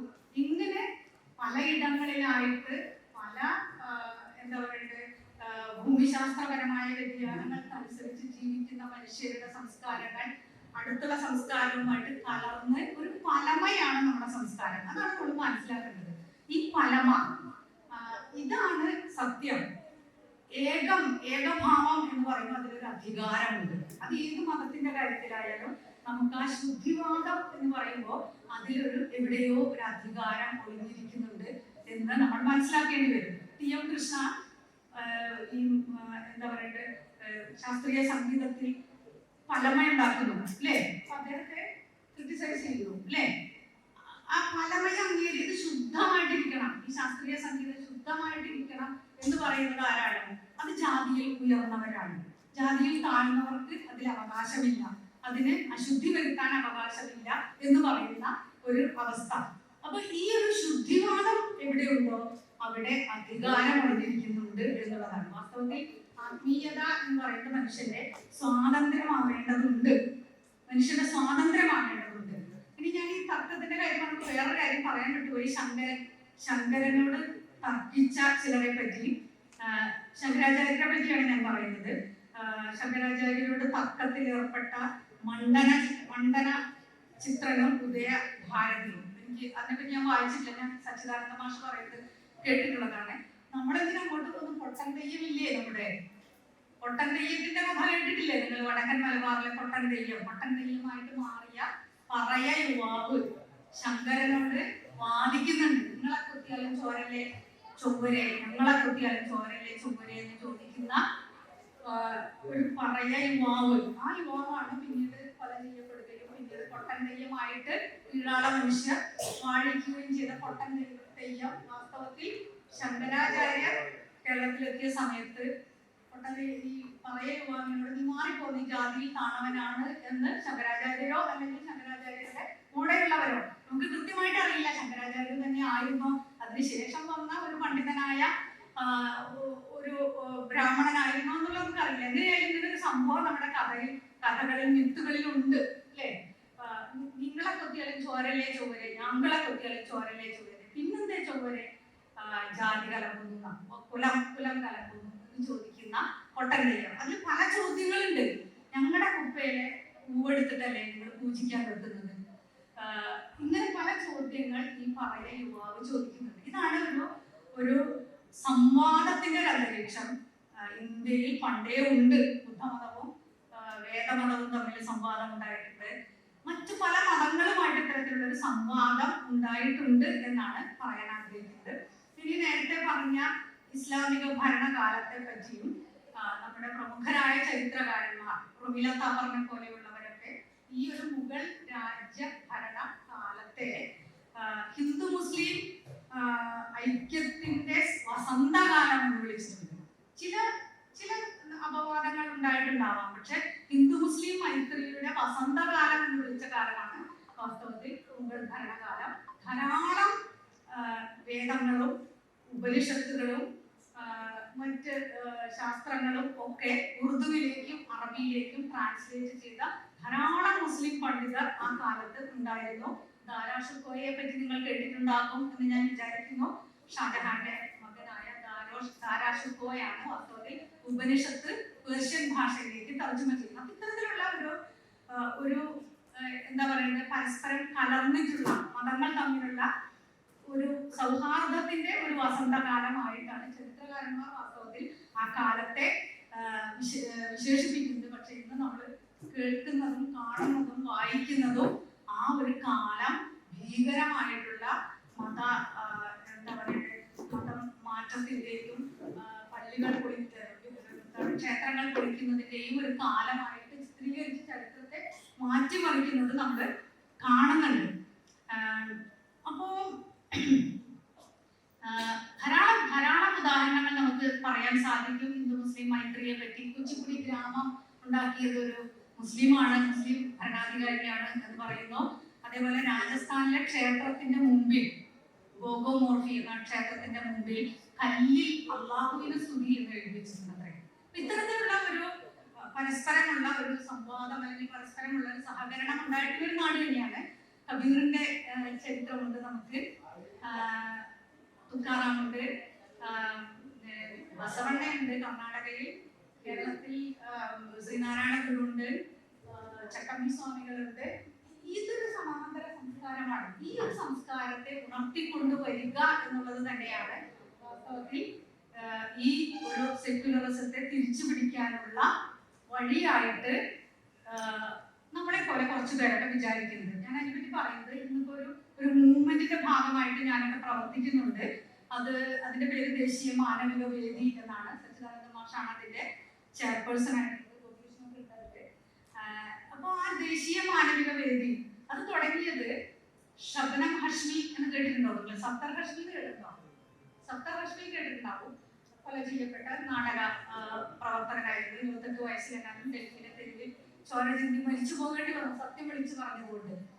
സപ്തർ ഹഷ്മിയുടെ സഹോദരിയാണ് ഷബ്നം ഹഷ്മി. ഷബ്നം ഹഷ്മി ഒരു ഗുജറാത്ത് കലാപം നടന്നതിന് ശേഷം ഈ സാമൂഹ്യ പ്രവർത്തന രംഗത്ത് വളരെ ശക്തമായിട്ടുണ്ട്. അൻഹാദ് എന്ന് പറയുന്ന ഒരു സംഘടന രൂപീകരിച്ച് അവർ പ്രവർത്തിച്ചുകൊണ്ടിരിക്കുന്നുണ്ട്. ഹിന്ദു മുസ്ലിം മൈത്രിക്ക് വേണ്ടി, ഇരകൾക്ക് വേണ്ടി സംസാരിച്ചുകൊണ്ടിരിക്കുന്നുണ്ട്. അവരൊരു 1.5 വർഷം മുമ്പ് തുടങ്ങിയ ഒരു മൂവ്മെന്റ് ആണ് മേരെ ഘർ ആകെ തോ ദേഖോ, എന്റെ വീട്ടിലേക്ക് വരൂ, എന്നെയും അറിയൂ. കേട്ടിട്ടുണ്ടോ എന്ന് എനിക്കറിയില്ല, കേട്ടിട്ടില്ല. എന്റെ വീട്ടിലേക്ക് വരൂ. അവര് തുടങ്ങിയതെന്ന് വെച്ചാൽ ഡൽഹിയിൽ കേരളത്തിൽ പോലെയൊന്നുമല്ല, നോർത്ത് ഇന്ത്യയിൽ വളരെ ഭീകരമാണ് അവിടുത്തെ അവസ്ഥയൊക്കെ. അവിടെ നമ്മൾ കാണുന്നത് മുസ്ലിങ്ങൾ ഒരു ഭാഗത്ത് ഒതുങ്ങിക്കൂടി ഒരു ഭാഗത്തുണ്ടാവും. ജാതീയമായിട്ട് ഓരോ ആളുകൾ ഓരോ സെക്ടറുകളായിട്ട് ജീവിക്കുന്നുണ്ടാവും. അവർക്ക് തമ്മിൽ പരസ്പരം മനസ്സിലാക്കാൻ സാധിക്കുന്നില്ല. അപ്പൊ വാസ്തവത്തിൽ ഷബ്നം ഹഷ്മി ഉയർത്തിക്കൊണ്ടുവന്ന ഈ ആശയം എന്ന് പറഞ്ഞാൽ വീടുകളിലേക്ക് പോവുക. ഹിന്ദു ഉയർന്ന ജാതിക്കാരാണെങ്കിൽ താഴ്ന്ന ജാതിക്കാരുടെ വീട്ടിലേക്ക് പോവുക, മുസ്ലിമിന്റെ വീട്ടിലേക്ക് പോവുക. അപ്പൊ നമ്മൾ മനസ്സിലാക്കി വെച്ച കുറേയേറെ വ്യാജ ബോധ്യങ്ങളൊക്കെ തെറ്റായിരുന്നു എന്ന് മനസ്സിലാക്കാൻ സാധിക്കും. പല ഇടങ്ങളിലും പോകുമ്പോ നമ്മൾ വിചാരിച്ച പോലെയൊന്നും അല്ല ഇവർ എന്ന് മനസ്സിലാക്കാൻ സാധിക്കുന്നു. അപ്പൊ എന്നിലേക്ക് വരൂ, എന്നെയും അറിയൂ എന്ന് പറയുമ്പോൾ ഞങ്ങള് സംസ്കാര സമ്പന്നരാണ്. നിങ്ങൾ വിചാരിക്കുന്ന പോലെ ഞങ്ങള് സംസ്കാര സമ്പന്നരാണ്. ഞങ്ങളും ഈ ഇന്ത്യൻ സംസ്കാരത്തിന് എത്രയോ കോൺട്രിബ്യൂഷൻസ് കൊടുത്തിട്ടുള്ള ആളാണ്, സംഭാവനകൾ കൊടുത്തിട്ടുള്ളതാണ്. സച്ചിദാനന്ദ മാഷിന്റെ ഞാൻ മുസ്ലിം എന്നൊരു കവിതയുണ്ട്, വായിച്ചിട്ടുണ്ടെങ്കിൽ വായിക്കുക. എങ്ങനെയാണ് ഒരു മുസ്ലിം ഇന്ന് പാർശ്വവൽക്കരിക്കപ്പെടുന്നത്? മുസ്ലിമിന്റെ സംഭാവനകൾ എന്തൊക്കെയായിരുന്നു ഒരു ഇന്ത്യൻ സംസ്കാരത്തിന്? ഏതെല്ലാം തലങ്ങളിൽ സംഭാവനകൾ നൽകിയിട്ടുള്ള ഒരു സമുദായത്തെ ഇന്ന് ഇത്തരത്തിൽ ഒറ്റപ്പെടുത്തുമ്പോൾ അതിനെതിരായിട്ട് സച്ചിദാനന്ദ മാഷിനെ പോലെയുള്ള ഒരാൾ കവിത എഴുതുന്നത് വളരെ കാലം മുമ്പാണ് കേട്ടോ. അപ്പോ ഈ ഒരു മൂവ്മെന്റിൽ നമ്മൾ കാണുന്നത് എന്നിലേക്ക് വരും, എന്നെയും അറിയൂ. അതേപോലെ തന്നെ നിരാളരായ മനുഷ്യർ, അവരാണ് ഇന്ത്യയെ ഉണ്ടാക്കിയത്. അവർക്കും വളരെ ഉന്നതമായ സംസ്കാരം അവിടെ ഉണ്ട്. അത് മനസ്സിലാക്കപ്പെടാതെ പോകുന്നു. അവരൊക്കെ വിവരമില്ലാത്തവരാണ്, താഴെക്കിടയിലുള്ളവരാണ് എന്ന് പറയുമ്പോൾ അങ്ങനെയല്ല എന്ന് പറയുന്ന അത് മനസ്സിലാക്കാൻ നമുക്ക് അവരിലേക്ക് പോണ്ടി വരും. അപ്പൊ അതിന്റെ ഒരു തുടർച്ചയായിട്ടാണ് ദേശീയ മാനവിക വേദി ഉണ്ടാക്കിയിട്ടുള്ളത്. ദേശീയ മാനവിക വേദി ഈയിടെ 4 ജില്ലകളിൽ സൂഫി സംഗീത പരിപാടി നടത്തുകയുണ്ടായി. സൂഫി സംഗീതം എന്ന് പറയുമ്പോൾ അത് എഗെയിൻ മിക്സ്ചറാണ്. അതും മിക്സ്ചറാണ്. പല സംസ്കാരത്തിൽ നിന്ന് വന്ന മീരയെ പാടുന്നുണ്ട്, അതേപോലെ ബുള്ളേ ഷായെ പാടുന്നുണ്ട്, അനൽ ഹക്ക് എഴുതിയ മൻസൂർ അൽ ഫലാദിനെ പാടുന്നുണ്ട്. ഇവര് സംസാരിച്ചിരുന്നതും അതുപോലെയാണ്. ഇറാനിൽ ഇരുന്ന് ഒരു സൂഫി പാടുന്നതും ഇവിടെ ഇരുന്ന് കബീർ പാടുന്നതും യൂറോപ്പിൽ ഇരുന്ന് ബൃഹത്ത് കവിതയിൽ വരുന്നതും എല്ലാം ഒന്നാണ്. അവർ പറയുന്നത് ഞാൻ ഹിന്ദു അല്ല, ഞാൻ മുസ്ലിം അല്ല, ഞാൻ ഇറാനി അല്ല, ഞാൻ സ്ത്രീയല്ല, ഞാൻ പുരുഷനല്ല. ഇങ്ങനെ പറയുന്നത് ഞാൻ അല്ല എന്ന് പറയാനുള്ള ഒരു ശക്തി നമുക്ക് കിട്ടണം. ആണ് നിങ്ങൾ ഇതാണെന്ന് പറയൂ എന്ന് പറയുമ്പോൾ ഇതല്ല, ഞാൻ ഇതല്ല എന്ന് പറയാനുള്ള ഒരു ശക്തി. അല്ല എന്ന് പറയുമ്പോൾ അല്ല എന്ന് മാത്രമല്ല അർത്ഥം ആണ് എന്നും കൂടിയുണ്ട്. കാരണം ഇതെല്ലാമാണ് ഞാൻ ഇത് മാത്രമല്ല, ഞാൻ എല്ലാമാണ്. ഞാൻ ഹിന്ദുവാണ്, ഞാൻ മുസ്ലിമാണ്. ശ്രീനാരായണഗുരു തന്നെ പറയുന്നുണ്ടല്ലോ, ഞാൻ എപ്പോഴേ ബുദ്ധമതത്തിൽ പെട്ടവനാണ്, ഞാൻ എപ്പോഴേ ക്രിസ്തുമതത്തിൽ പെട്ടവനാണ് എന്ന് ശ്രീനാരായണഗുരു പറയുന്നുണ്ട്. ഇത്തരത്തിൽ എല്ലാ മതത്തിനെയും സ്വാംശീകരിക്കാനും അത്തരത്തിൽ ഇടപെടാനും നമുക്ക് സാധിക്കണം. ഞാനിപ്പോ ഇത് പറഞ്ഞില്ലെങ്കിൽ ഹമീദ് ജനമംഗലൂരിനെ ആക്രമിക്കും. അതുകൊണ്ട് സൂഫി സംഗീതം എന്ന് പറയുമ്പോൾ തീർച്ചയായിട്ടും അത് ഇസ്ലാമിലെ പൗരോഹിത്യത്തിനെയും കൂടി ആക്രമിക്കുന്നതാണ് എന്ന് പറയേണ്ടി വരും. പെൺകുട്ടികൾ എനിക്ക് ഡാൻസ് ചെയ്യുന്നു. അപ്പൊ സ്വാതന്ത്ര്യമാണ് ആത്മീയത എന്ന് പറയാൻ നമുക്ക് സാധിക്കണം. അങ്ങനെ സാധിക്കുമ്പോഴേ നമുക്ക് ഈ ഇന്ത്യയെ തിരിച്ചു പിടിക്കാൻ സാധിക്കുകയുള്ളൂ. മതാതീതമായിട്ട് ഇത് പറയാൻ സാധിക്കുമ്പോൾ മാത്രമേ. അല്ലെങ്കിൽ നമുക്ക് തർക്കിച്ച് നശിച്ചു പോകാം. എന്നിട്ട് ആ നാശത്തിൽ നിന്ന് ഏതോ കാലത്ത് ഉയർന്നു വരുമെന്ന് മോഹിക്കാം. അത്രയേ ഉള്ളൂ. ഇപ്പൊ തന്നെ ഇതിനെതിരായിട്ടുള്ള പ്രതിരോധം ഈ രീതിയിൽ ഉയർന്നു വരേണ്ടതുണ്ട് എന്ന് പറഞ്ഞുകൊണ്ട് കൂടുതൽ സമയം എടുത്തെങ്കിൽ ഞാൻ അധ്യക്ഷനോട് മാപ്പ് പറഞ്ഞുകൊണ്ട് നിർത്തുകയാണ്. അധ്യക്ഷൻ ഡോക്ടർ ഖദീജ മുംതസ്, ശ്രീ ഗോപികൃഷ്ണൻ, പ്രിയപ്പെട്ട വിദ്യാർത്ഥികളെ, അധ്യാപക സുഹൃത്തുക്കളെ, നമ്മുടെ വിഷയം പോസ്റ്റ് സെക്യുലറിസവും സെക്യുലറിസത്തിന്റെ അതിജീവനവും എന്നതാണ്. പോസ്റ്റ് എന്ന് പറഞ്ഞാൽ അർത്ഥം ശേഷം. പോസ്റ്റ് ഇൻഡിപെൻഡന്റ് ഇന്ത്യ എന്ന് പറഞ്ഞാൽ സ്വാതന്ത്ര്യത്തിന് ശേഷമുള്ള ഇന്ത്യ. ഒരു പ്രീ ഇൻഡിപെൻഡന്റ് ഇന്ത്യ ഉണ്ടെങ്കിലാണ് നമുക്ക് പോസ്റ്റ് ഇൻഡിപെൻഡന്റ് ഇന്ത്യ എന്ന് പറയാൻ കഴിയുക. 1947 മുമ്പ് ഒരു സ്വാതന്ത്ര്യമില്ലാത്ത ഇന്ത്യയുണ്ട്. അതിനുശേഷം 47 നാം സ്വാതന്ത്ര്യം സമ്പാദിച്ചു. അത് പോസ്റ്റ് ഇൻഡിപെൻഡന്റ് ഇന്ത്യ എന്നറിയപ്പെടുന്നു. അങ്ങനെ നോക്കുമ്പോൾ പോസ്റ്റ് സെക്യുലറിസം എന്ന പ്രയോഗം നമ്മുടെ മനസ്സിൽ ഉദ്ദീപിക്കുന്ന വികാരം എന്തായിരിക്കും? നേരത്തെ സെക്യുലറിസം ഉണ്ടായിരുന്നു, ഇപ്പോഴില്ല. നേരത്തെ നമുക്ക് സ്വാതന്ത്ര്യമില്ലായ്മ ഉണ്ടായിരുന്നു, ഇപ്പോഴുണ്ട് പോസ്റ്റ് ഇൻഡിപെൻഡന്റ് ഇന്ത്യ എന്ന് പറയുമ്പോൾ നമ്മൾ ഉദ്ദേശിക്കുന്നതാണ്. അപ്പോൾ പോസ്റ്റ് സെക്യുലറിസം എന്ന് പറയുമ്പോൾ there was a period when we had secularism, now we don't have it എന്ന ഒരർത്ഥ ധ്വനി അറിയുന്നു. അത് ശരിയല്ല. അത് ശരിയാണെന്ന് പോസ്റ്റ് മോഡേണിസം, പോസ്റ്റ് സെക്യുലറിസം എന്ന ആശയം മുന്നോട്ട് വെച്ച രണ്ട് പ്രഗത്ഭ വ്യക്തികൾ വിചാരിച്ചിട്ടുമുണ്ടായിരുന്നില്ല. 21ാം നൂറ്റാണ്ടിന്റെ ആദ്യ ദശകത്തിൽ ഏതാണ്ട് പാതിയോട് അടുത്താണ് ജർമ്മൻ ചിന്തകനായ ഹാബർമാസ്, അമേരിക്കൻ ചിന്തകനായ ജോൺ റൗൾസും പോസ്റ്റ് സെക്യുലറിസം എന്ന ആശയം മുന്നോട്ട് വെച്ചത്. അങ്ങനെ ഒരു ആശയം മുന്നോട്ട് നോക്കുമ്പോൾ അവരുടെ മുൻപാകെ ഉണ്ടായിരുന്നത് യൂറോപ്യൻ രാഷ്ട്രങ്ങളും അമേരിക്ക, കാനഡ പോലുള്ള രാഷ്ട്രങ്ങളുമായിരുന്നു. Asian രാഷ്ട്രങ്ങളില്ല, African രാഷ്ട്രങ്ങളില്ല. പശ്ചിമ യൂറോപ്യൻ രാഷ്ട്രങ്ങളെ പ്രത്യേകിച്ച് എടുത്തു പറയണം. പൂർവ്വ യൂറോപ്യൻ രാഷ്ട്രങ്ങൾ പോലും അവിടെ മുന്നിൽ ഉണ്ടായിരുന്നില്ല. ഹാബർമാസ് അല്ലെങ്കിൽ ജോൺ റൗൾസ് പോസ്റ്റ് സെക്യുലറിസം എന്ന ആശയം മുന്നോട്ട് പോകും. എന്താണ് ഈ പോസ്റ്റ് സെക്യുലറിസം എന്ന പ്രയോഗം കൊണ്ട് ഹാബർമാസ്, ജോൺ റൗൾസ് ഉദ്ദേശിച്ചത്? അവരുദ്ദേശിച്ചത് സെക്യുലറിസം നിലനിന്ന പാശ്ചാത്യ രാജ്യങ്ങളിൽ, അമേരിക്ക പോലുള്ള രാജ്യങ്ങളിലൊക്കെ ഇപ്പോൾ മതത്തിന്റെ സ്വാധീനം കൂടി വരുന്നു. ഈ ഒരു സ്ഥിതിവിശേഷം മുൻനിർത്തിയാണ് ഹാബർമാസും ജോൺ റൗൾസും ഒക്കെ പറഞ്ഞത്. നേരത്തെ മതത്തിന്റെ സ്വാധീനം ഏറെക്കുറെ ഇല്ലാതായി കഴിഞ്ഞ യൂറോപ്യൻ രാഷ്ട്രങ്ങളിലും അതുപോലെ അമേരിക്ക പോലുള്ള രാഷ്ട്രങ്ങളിലുമൊക്കെ ഇപ്പോൾ മതത്തിന്റെ പ്രസൻസ് വർദ്ധിച്ചു വരുന്നു എന്ന ആശയമാണ് അവർ മുന്നോട്ട് വെച്ചത്. അങ്ങനെ ഒരു ആശയം മുന്നോട്ട് നോക്കുമ്പോൾ നമ്മൾ ആദ്യം മനസ്സിലാക്കേണ്ട കാര്യം, secularism does not mean annihilation of religion എന്ന വസ്തുതയാണ്. സെക്യുലറിസം അല്ലെങ്കിൽ മതേതരത്വം അല്ലെങ്കിൽ മതനിരപേക്ഷത എന്നതുകൊണ്ട് ലോകത്താരും മതത്തെ നിർമൂലനം ചെയ്യുന്ന, മതത്തെ ഉന്മൂലനം ചെയ്യുന്ന, മതത്തെ പൂർണ്ണമായി ഇല്ലാതാക്കുന്ന ഒരു പ്രതിഭാസമാണ് മതേതരത്വം എന്ന് കരുതിയിട്ടേയില്ല. പിന്നെ എന്തിനെയാണ് സെക്യുലറിസം ഉന്മൂലനം ചെയ്യാൻ താല്പര്യപ്പെട്ടത്?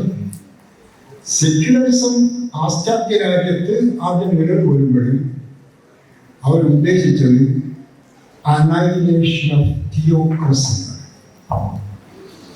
മതഭരണത്തിന്റെ ഉന്മൂലനമാണ്. സമൂഹത്തിലുള്ള അമിതമായ മതമേധാവിത്വത്തിന്റെ ഉന്മൂലനമാണ്, അല്ലാതെ മതത്തിന്റെ ഉന്മൂലനമല്ല. ജനങ്ങൾക്ക് മതങ്ങളിൽ വിശ്വസിക്കാൻ പാടില്ലെന്നോ മതങ്ങൾ ആദരിക്കാൻ പാടില്ലെന്നോ മതങ്ങൾ പ്രചരിപ്പിക്കാൻ പാടില്ലെന്നോ അല്ല ഉദ്ദേശിച്ചത്. അതൊക്കെ നിലനിൽക്കെ തന്നെ there must be a separation of state and religion എന്ന തത്വമാണ് സെക്യുലറിസം മുന്നോട്ട് വെച്ചത്. മതം വേറെ, രാഷ്ട്രീയം വേറെ. അങ്ങനെയായിരുന്നില്ല നേരത്തെയുള്ള അവസ്ഥ. അപ്പോൾ 17-ാം നൂറ്റാണ്ടിലായാലും 18-ാം നൂറ്റാണ്ടിലായാലും യൂറോപ്പിലും മറ്റു പലയിടങ്ങളിലും മതവും രാഷ്ട്രീയവും രണ്ടല്ല എന്ന കാഴ്ചപ്പാടുണ്ടായിരുന്നു. ആ കാഴ്ചപ്പാട് നീക്കിക്കൊണ്ട് മതം വേറെയാണ് രാഷ്ട്രീയം വേറെയാണ് എന്ന നിലപാട് സ്വീകരിക്കണം എന്ന തത്വം മുന്നോട്ട് വെച്ചപ്പോഴാണ് സെക്യുലറിസം എന്ന ആശയമുണ്ടായത്. ആ ആശയത്തിന് ഗ്ലാനി സംഭവിച്ചിരിക്കുന്നു എന്ന് സൂചിപ്പിക്കുകയാണ് ഹാബർമാസും ജോൺ ബ്രൗൺസും ഒക്കെ ചെയ്യുന്നത്. യൂറോപ്യൻ രാഷ്ട്രങ്ങളിലും അമേരിക്ക, കാനഡ പോലുള്ള മറ്റ് വികസിത രാഷ്ട്രങ്ങളിലും സെക്യുലറിസം കൂടുതൽ ശക്തമായിട്ടുള്ള രാജ്യങ്ങളിൽ ഇപ്പോൾ പറയുമ്പോൾ അത് പറയുന്നത് 2008 കാലഘട്ടത്തിലാണ്. 15-20 കൊല്ലം മുമ്പാണ് ഹാബർമാസൊക്കെ ഇത് പറഞ്ഞത്. ഇപ്പോൾ ആ കാലം തൊട്ട് ഈ പാശ്ചാത്യ സെക്യുലർ രാഷ്ട്രങ്ങളിലൊക്കെ മതത്തിന്റെ സ്വാധീനം മുഴുവനും അതിന് കാരണമെന്ത് അതും അവർ പറയാതെ വേണ്ടില്ല. ഈ പോസ്റ്റ് സെക്യുലറിസം എന്ന ആശയം മുന്നോട്ട് വെച്ചവർ തന്നെ ചൂണ്ടിക്കാണിച്ചിട്ടുണ്ട് അതിന് കാരണമായിട്ട് ചില കാര്യങ്ങൾ. ഒന്ന്, പാശ്ചാത്യ രാഷ്ട്രങ്ങളിലേക്കുള്ള ഏഷ്യൻ ആഫ്രിക്കൻ രാജ്യങ്ങളിൽ നിന്നുള്ള കുടിയേറ്റം, ഒരളവിൽ അനിയന്ത്രിതമായ കുടിയേറ്റം. ഒരുപക്ഷെ നിങ്ങൾക്കെല്ലാം അറിയാവുന്നതുപോലെ ഇന്ത്യ വിഭജിക്കപ്പെടുന്നതിന് മുമ്പും ഇന്ത്യ വിഭജിക്കപ്പെട്ട ശേഷവും ഇന്ത്യ ഉപഭൂഖണ്ഡത്തിൽ നിന്ന്, ഇന്ത്യയിൽ നിന്ന്, പാകിസ്ഥാനിൽ നിന്ന്, ബംഗ്ലാദേശിൽ നിന്ന്, അപ്പുറമുള്ള അഫ്ഗാനിസ്ഥാനിൽ നിന്ന്, ഇങ്ങനെ പല രാജ്യങ്ങളിലേക്കും യൂറോപ്യൻ രാജ്യങ്ങളിലേക്ക് കുടിയേറ്റം സംഭവിച്ചിട്ടുണ്ട്.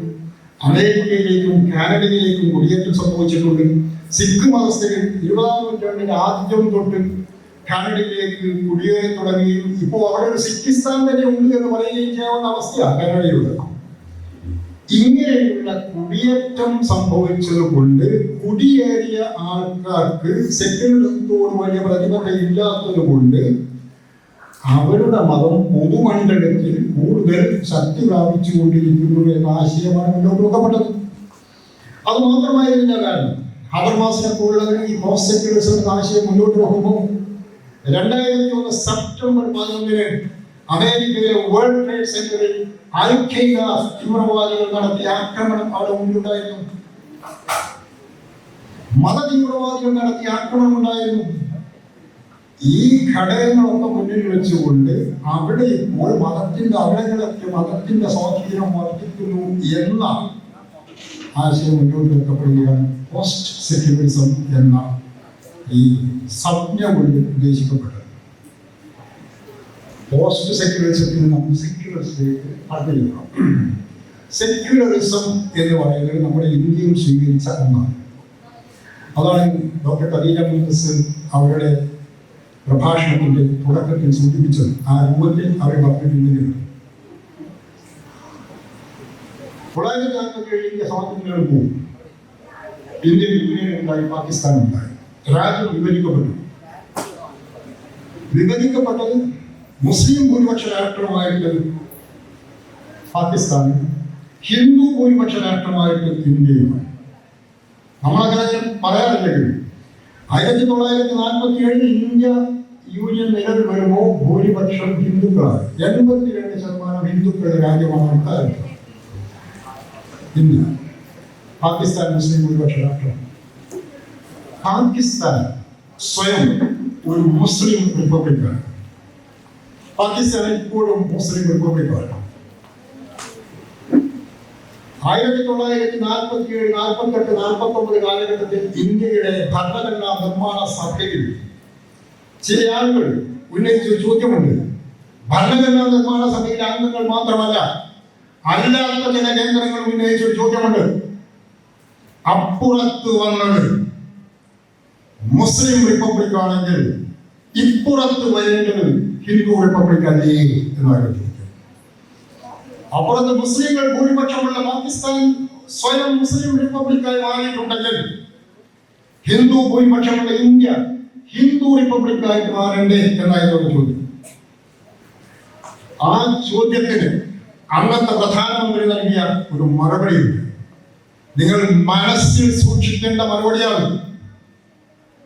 ആ ചോദ്യം ഉന്നയിച്ചവരോട് അപ്പുറത്ത് വന്നത് മുസ്ലിം റിപ്പബ്ലിക് ആണെങ്കിൽ ഇപ്പുറത്ത് ഇന്ത്യയിൽ വരേണ്ടത് ഹിന്ദു റിപ്പബ്ലിക് അല്ലേ എന്ന ചോദ്യം ഉന്നയിച്ചുകൊണ്ട് നൽകിയ മറുപടി ആയിരുന്നു,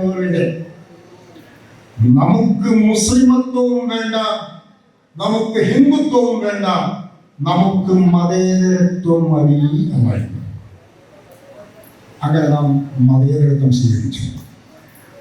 നമ്മുടെ ഭരണഘടനയിൽ അതിന്റെ പ്രിയാമ്പിൾ ആദ്യം ഉണ്ടായിരുന്നത് we the people of India, that is Bharat എന്ന് പറഞ്ഞു തുടങ്ങുന്നതിൽ ഉണ്ടായിരുന്നത് നമ്മൾ സ്വയം, ഇന്ത്യക്കാരായ നാം സ്വയം ഒരു പരമാധികാര ജനാധിപത്യ റിപ്പബ്ലിക് ആകാൻ ദൃഢനിശ്ചയം ചെയ്തിരിക്കുന്നു എന്നാണ്.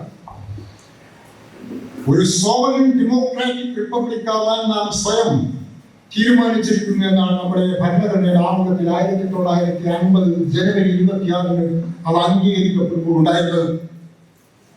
പിൽക്കാലത്ത് ഇവിടെ സൂചിപ്പിക്കപ്പെടുക പോലെ 1976 അടിയന്തരാവസ്ഥ കാലത്ത് ഭരണഘടനയുടെ 42ാം ഭരണഘടനാ ഭേദഗതിയിലൂടെ ആ ആമുഖത്തിൽ 2 വാക്കുകൾ കൂട്ടിച്ചേർക്കപ്പെട്ടു.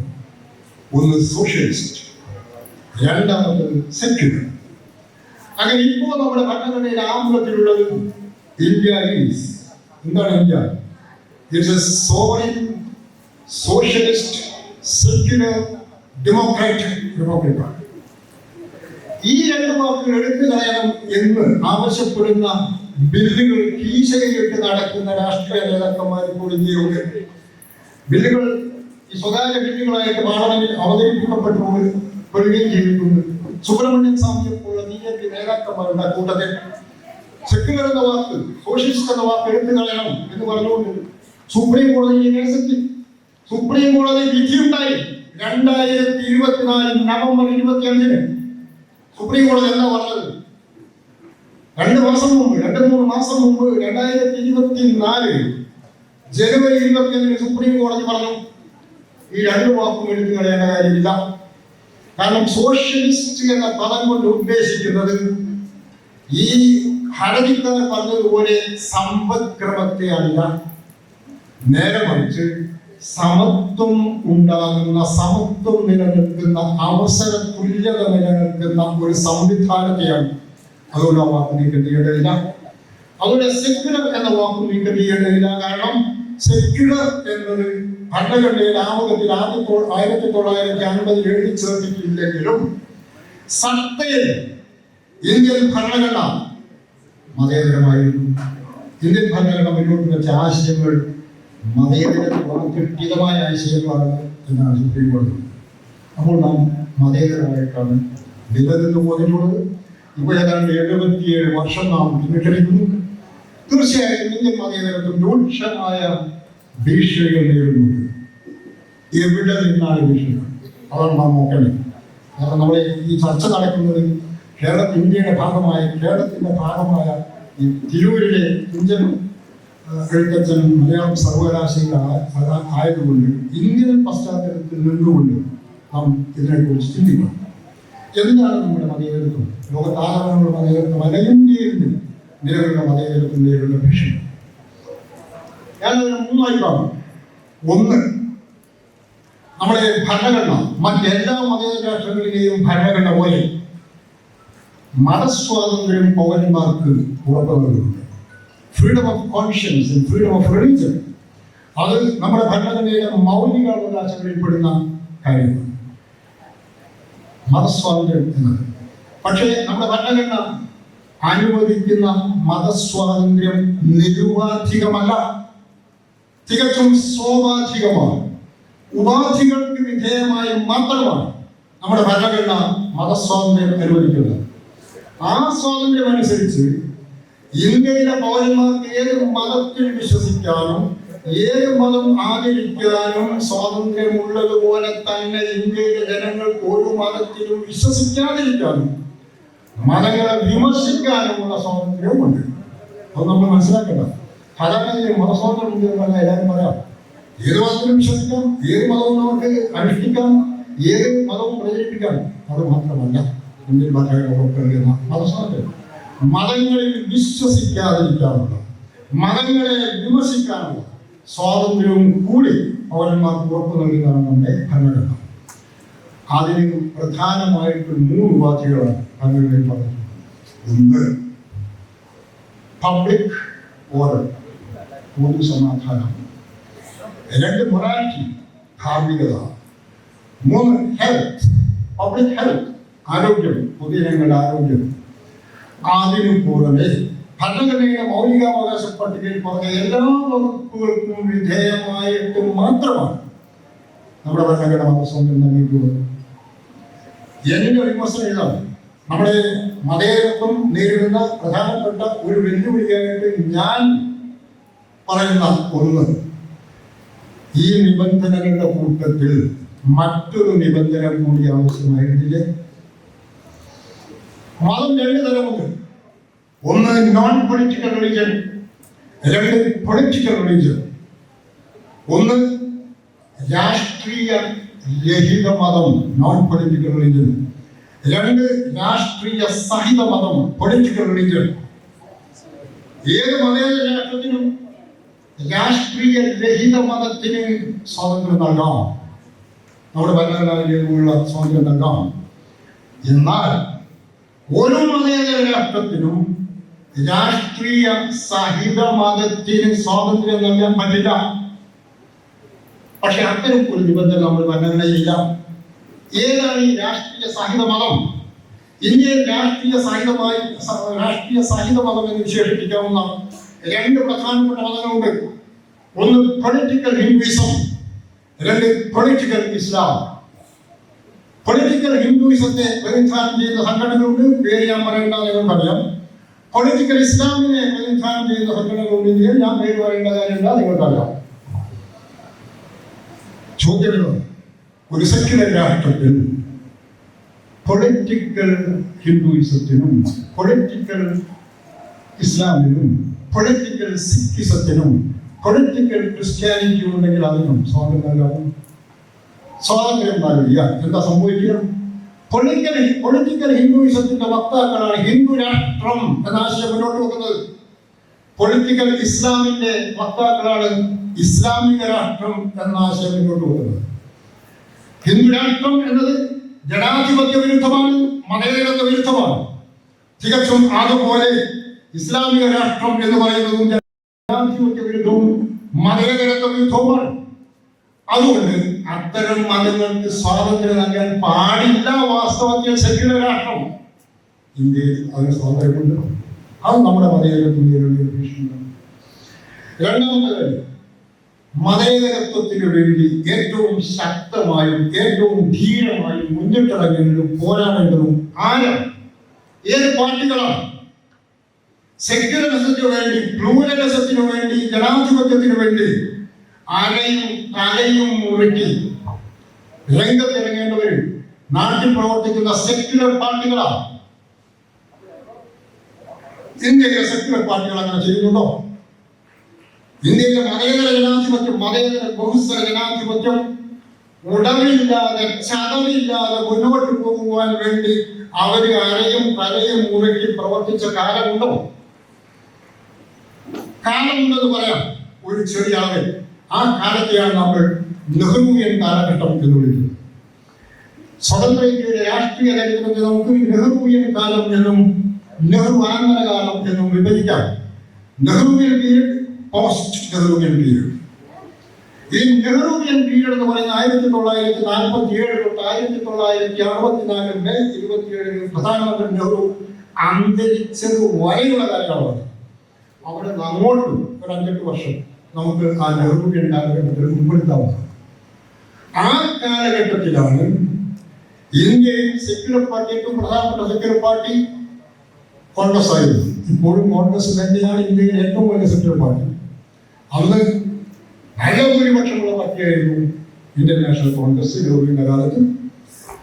ആ പാർട്ടിയുടെ നേതാവും ഇന്ത്യയുടെ പ്രഥമ പ്രധാനമന്ത്രിയുമായിരുന്ന നെഹ്റുവിന്റെ കാലത്താണ് മതേതരത്വ മൂല്യങ്ങളോട് പ്രതിജ്ഞാബദ്ധത പുലർത്താനുള്ള പരിശ്രമം ഒരു വലിയ പരിധി വരെ നടന്നത്. ഉദാഹരണം ഒന്ന് രണ്ടെണ്ണം വേണമെങ്കിൽ ഞാൻ പറയാം, സമയക്കുറവുണ്ടാവും.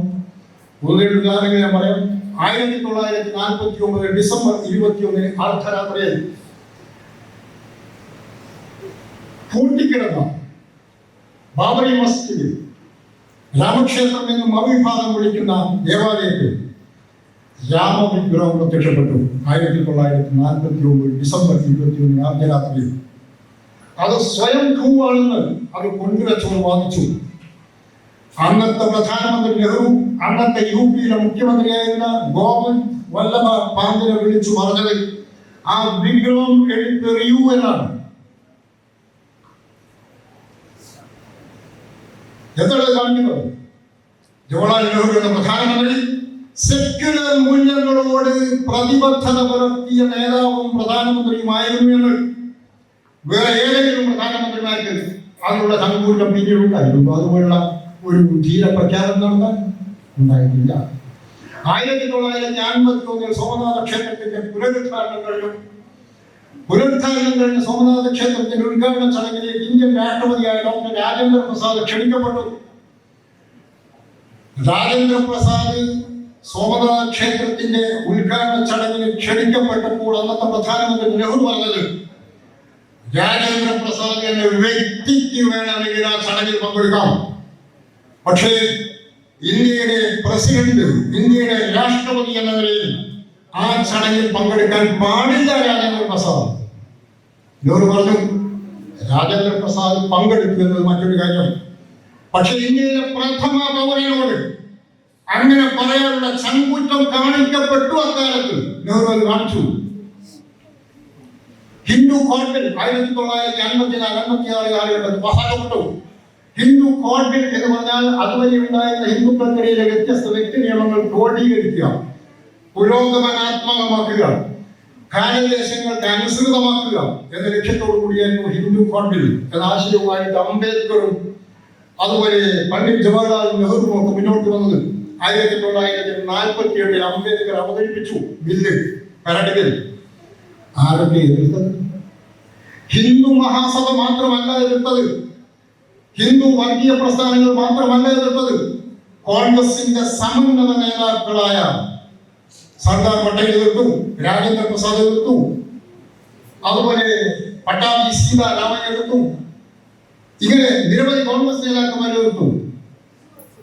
എല്ലാ എതിർപ്പുകളെയും തൃണവൽക്കരിച്ചുകൊണ്ട് 1955-56 കാലഘട്ടത്തിൽ അന്നത്തെ പ്രധാനമന്ത്രി നെഹ്റു ഹിന്ദു കോഡ് ബിൽ പാസാക്കി. അവിടെ ഒപ്പം നാം കാണുന്നത് അക്കാലത്ത് സെക്യുലർ മൂല്യങ്ങളോട് പ്രതിജ്ഞാബദ്ധത പുലർത്തപ്പെട്ടിരിക്കുകയാണ്. അത് കഴിഞ്ഞിട്ട് പിന്നെ എന്താ സംഭവിച്ചത്? നെഹ്റുവിന്റെ കാലം കഴിഞ്ഞു, നെഹ്റുവിന്റെ കാലഘട്ടം കഴിഞ്ഞതിന് ശേഷം അതിനുശേഷമാണ് വോട്ട് ബാങ്ക് പൊളിറ്റിക്സിന്റെ ഏറ്റവും കൂടുതൽ ശക്തമായത്. സമയമില്ലാത്ത ഒരൊറ്റ ഉദാഹരണം പറയാം, ഒരുപാട് ഉദാഹരണങ്ങൾ പറയേണ്ട ഒരൊറ്റ ഉദാഹരണം, അത് വളരെ പ്രധാനപ്പെട്ട ഒരു ഉദാഹരണമാണ് എന്ന് എനിക്ക് തോന്നുന്നുകൊണ്ട് ഞാൻ പറയാം. 1985 ഏപ്രിൽ 23 ഇന്ത്യയിലെ സുപ്രീം കോടതി ഐതിഹാസികം എന്ന് വിശേഷിപ്പിക്കപ്പെട്ട ഒരു വിധി പ്രസ്താവന നടത്തി. കേസ് ഷാബാനു ബീഗം കേസാണ്. ഷാബാനു ബീഗം കേസ് ഒരുപക്ഷെ പലർക്കും അറിയാം, പുതിയ കുട്ടികൾക്ക് അറിയുമെന്ന് എനിക്കറിയില്ല. കാരണം 10-15 കൊല്ലം മുമ്പുണ്ടായിരുന്ന കേസാണ്. 1985 ഷാബാനു ബീഗത്തെ മൊഴി കെട്ടിയാതെ അവരുടെ ഭർത്താവ് മുഹമ്മദ് അഹമ്മദ് ഖാൻ എതിരിൽ കൊടുത്ത കേസായിരുന്നു. ആ കേസിൽ മുഹമ്മദ് അഹമ്മദ് ഖാൻ ഭർത്താവ് പറഞ്ഞത്, മൊഴി കൊല്ലപ്പെട്ട അല്ലെങ്കിൽ താൻ വിവാഹമോചനം ചെയ്ത സ്ത്രീക്ക് ചെലവിന് നൽകാൻ, ജീവനാംശം നൽകാൻ ഒരു മുസ്ലിം എന്ന നിലയ്ക്ക്, മുസ്ലിം വ്യക്തി നിയമം പിന്തുടരുന്ന ഒരു മുസ്ലിം എന്ന നിലയ്ക്ക് താൻ ബാധ്യസ്ഥനല്ല എന്ന് പറഞ്ഞു. കോടതി അംഗീകരിച്ചില്ല. കോടതി ഖുർആൻ സൂക്തങ്ങൾ ഉൾപ്പെടെ ഉദ്ധരിച്ചുകൊണ്ട് പറഞ്ഞു, മൊഴി കൊല്ലപ്പെട്ട വിവാഹമോചനം ചെയ്യപ്പെട്ട മുസ്ലിം സ്ത്രീക്ക് ജീവനാംശം നൽകാനുള്ള ബാധ്യത ഭർത്താവിനുണ്ട് എന്ന് പറഞ്ഞു. ഏറ്റവും പുരോഗമനപരമായ ഒരു വിധി പ്രസ്താവനയായിരുന്നു. ലിംഗസമത്വത്തോട് ചേർന്ന് നിൽക്കുന്ന, ലിംഗനീതിയോട് ചേർന്ന് നിൽക്കുന്ന ഒരു വിധി പ്രസ്താവനയായിരുന്നു. അന്ന് രാജ്യം ഭരിക്കുന്നത് കോൺഗ്രസ്. അന്നത്തെ പ്രധാനമന്ത്രി നെഹ്റുവിന്റെ പൗത്രനായ രാജീവ് ഗാന്ധി. എന്താണ് രാജീവ് ഗാന്ധി മന്ത്രിസഭ ചെയ്തത്? ആ വിധിയെ സ്വാഗതം ചെയ്തില്ല, വിധി തള്ളിക്കളഞ്ഞു. അന്ന് ആ വിധിയെ സർവാത്മന സ്വാഗതം ചെയ്ത ഒരു പാർട്ടി ഉണ്ടായിരുന്നു. ആ പാർട്ടിയുടെ പേരാണ് communist party of India, Marxist, CPIM. CPIM-ന്റെ അന്നത്തെ ജനറൽ സെക്രട്ടറി EMS ആണ്. EMS-ഉം അദ്ദേഹത്തിന്റെ പാർട്ടിയും ആ വിധിയെ സ്വാഗതം ചെയ്തു. മറ്റൊരു പാർട്ടിയും അതുപോലെ ധീരമായിട്ട് മുന്നോട്ട് വന്നില്ല. അത് കാണിക്കുന്ന എന്താണ്? ആ കാലം തൊട്ട് അല്ലെങ്കിൽ 1970-കൾക്ക് ശേഷം മതേതരത്വ മൂല്യങ്ങളോട് പ്രതിബദ്ധത പ്രകടിപ്പിക്കുന്ന സെക്യുലർ പാർട്ടികൾ ഇല്ലാതായിക്കൊണ്ടിരുന്നു. ഇന്ന് നമുക്ക് സെക്യുലർ പാർട്ടികളുണ്ട്. പക്ഷെ ഞാൻ ആ സെക്യുലർ പാർട്ടികൾ വിളിക്കുക സെമി സെക്യുലർ പാർട്ടി എന്നാണ്. Indian national Congress is not a full secular party, a complete secular party. It's a semi secular party. Communist പാർട്ടികൾ, ഇന്നത്തെ കമ്മ്യൂണിസ്റ്റ് പാർട്ടികൾ സെമി സെക്യുലർ പാർട്ടികളാണ്. സെമി സെക്യുലർ പാർട്ടി എന്ന് പറഞ്ഞാൽ അർദ്ധ മതേതര പാർട്ടി. അർദ്ധ മതേതര പാർട്ടി എന്ന് പറഞ്ഞാൽ അർദ്ധ വർഗീയ പാർട്ടി എന്നുകൂടിയാണ് അർത്ഥം. അർദ്ധ വർഗീയ പാർട്ടികളാണ് ഇന്ന് നമ്മുടെ നാട്ടിൽ സെക്യുലർ പാർട്ടികൾ എന്ന വിലാസത്തിൽ നിലനിർത്തുന്നത്. നമ്മുടെ കേരളത്തിൽ പോലും കേരളം ഭരിക്കുന്ന ഇടതുപക്ഷമാണ്. EMS-ന്റെ പാർട്ടിയാണ്. ആ EMS-ന്റെ പാർട്ടി പോലും നോക്കുക. ഞാൻ ഏതെങ്കിലും കക്ഷി രാഷ്ട്രീയത്തിലേക്ക് പോവുകയല്ല. ഏതാണ്ട് 2 വർഷം മുമ്പാണ് നമ്മുടെ കുടുംബശ്രീ അവരുടെ ഒരു പ്രതിജ്ഞയുടെ ഭാഗമായിട്ടുള്ള ഗാനത്തിന്റെ അവസാനത്തിൽ ഒരു വരി ഉൾക്കൊള്ളിച്ചത്. ഞങ്ങളുടെ മക്കൾക്ക് ആണായാലും പെണ്ണായാലും സ്വത്ത് തുല്യമായി വീതിക്കും എന്ന ആശയമുള്ള വരി അത് നീക്കം ചെയ്യണമെന്ന് നമ്മുടെ നാട്ടിലെ മതജന്മിമാർ ആവശ്യപ്പെട്ടു. നമ്മുടെ രാജ്യത്തെ റിലീജിയസ് ലാൻഡ് ലോർഡ്സ് ആവശ്യപ്പെട്ടു. അവർ തങ്ങളുടെ വ്യക്തി നിയമത്തിനെതിരാണ്, അതുകൊണ്ട് നീക്കം ചെയ്യണമെന്ന് ആവശ്യപ്പെട്ടു. സെക്യുലർ പാർട്ടികൾ അത് നീക്കം ചെയ്യുന്നു. കേരളത്തിൽ ആ വരി നീക്കം ചെയ്യപ്പെട്ടു. ഞങ്ങളുടെ കുട്ടികൾക്ക് ആണായാലും പെണ്ണായാലും ഞങ്ങൾ സ്വത്തിൽ തുല്യവിഹിതം നൽകുമെന്ന വരി, ലിംഗനീതിയിലും ലിംഗസമത്വത്തിലും അധിഷ്ഠിതമായ വരി നീക്കം ചെയ്യപ്പെട്ടു. ഇതൊക്കെ കാണിക്കുന്നത് നമ്മുടെ രാജ്യത്ത് ഇപ്പോൾ പ്രവർത്തിക്കുന്ന സെക്യുലർ പാർട്ടികളല്ല, സെമി സെക്യുലർ സെമി കമ്മ്യൂണൽ പാർട്ടികളാണ്. നമ്മുടെ മതേതരത്വം നേരിടുന്ന രണ്ടാമത്തെ വെല്ലുവിളിയാണ്. മൂന്നാമത്തെ വെല്ലുവിളി ഇവിടെ വർഗീയത, ഭൂരിപക്ഷത്തിൻ്റെതായാലും ന്യൂനപക്ഷത്തിൻ്റെതായാലും തളരുകയല്ല, വളരുകയാണ് ചെയ്തിരിക്കുന്നത്. ഭൂരിപക്ഷ വർഗീയത ഏറ്റവും ശക്തമായ തോതിൽ വളർന്നിരിക്കുന്നു. പക്ഷേ അവിടെ നമ്മൾ മനസ്സിലാക്കേണ്ട ഒരു കാര്യമുണ്ട്. ഞാൻ നേരത്തെ പറഞ്ഞു, സ്വതന്ത്ര ഇന്ത്യയുടെ ചരിത്രത്തെ നമുക്ക് നെഹ്റുവിൻ കാലഘട്ടമെന്നും നെഹ്റു അനന്തര കാലഘട്ടമെന്നും വിശേഷിപ്പിക്കാമെന്ന്. മറ്റൊരു രീതിയിലും നമുക്ക് സ്വതന്ത്ര ഇന്ത്യയുടെ ചരിത്രത്തെ വിഭജിക്കാം. അത് pre Shah Bano age, post Shah Bano age എന്ന രീതിയാണ്. ഷാബാനു വിധിക്ക് മുമ്പുള്ള ഇന്ത്യ, ഷാബാനു വിധിക്ക് ശേഷമുള്ള ഇന്ത്യ. 1985 ഷാബാനു വിധിയെ അന്ന് ഭരിച്ചിരുന്ന ഇന്ത്യൻ നാഷണൽ കോൺഗ്രസും അതിന്റെ ഭരണകൂടവും അനുകൂലിച്ചിരുന്നുവെങ്കിൽ ഇവിടെ 1980-കളുടെ മധ്യം തൊട്ട് ഹിന്ദുത്വ പാർട്ടികൾ വളർന്നതുപോലെ വളരാൻ അവർക്ക് സാധിക്കുമായിരുന്നു. ഏറ്റവും മതേതരമായ വിധി അട്ടിമറിക്കപ്പെടുകയായിരുന്നു രാജീവ് ഗവൺമെന്റിന്റെ കാലത്ത്, കോൺഗ്രസിന്റെ ഭരണകാലത്ത്. ആ വിധി അട്ടിമറിക്കപ്പെട്ടപ്പോഴാണ് പതുക്കെ കത്തിക്കൊണ്ടിരുന്ന രാമക്ഷേത്ര വിഷയവുമായിട്ട് ഹിന്ദു വർഗീയവാദികൾ മുന്നോട്ട് വന്നത്. അന്നത്തെ മുസ്ലിം വർഗീയവാദികൾ പറഞ്ഞത് തങ്ങളുടെ വ്യക്തി നിയമം തങ്ങളുടെ മതവിശ്വാസത്തിന്റെ ഭാഗമാണ്.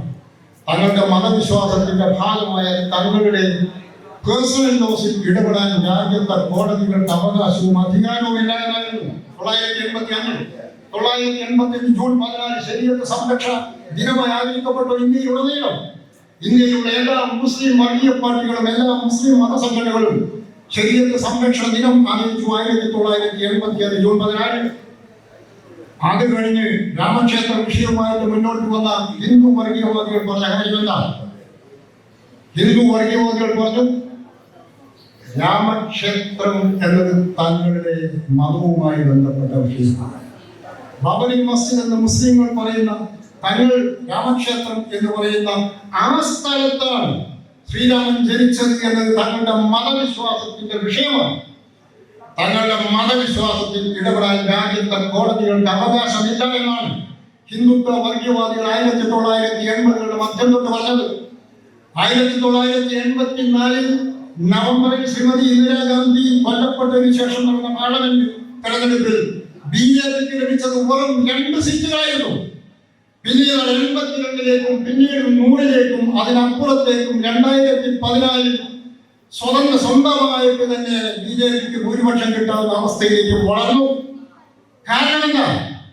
കാരണം ഇപ്പുറത്ത് പ്രവർത്തിച്ച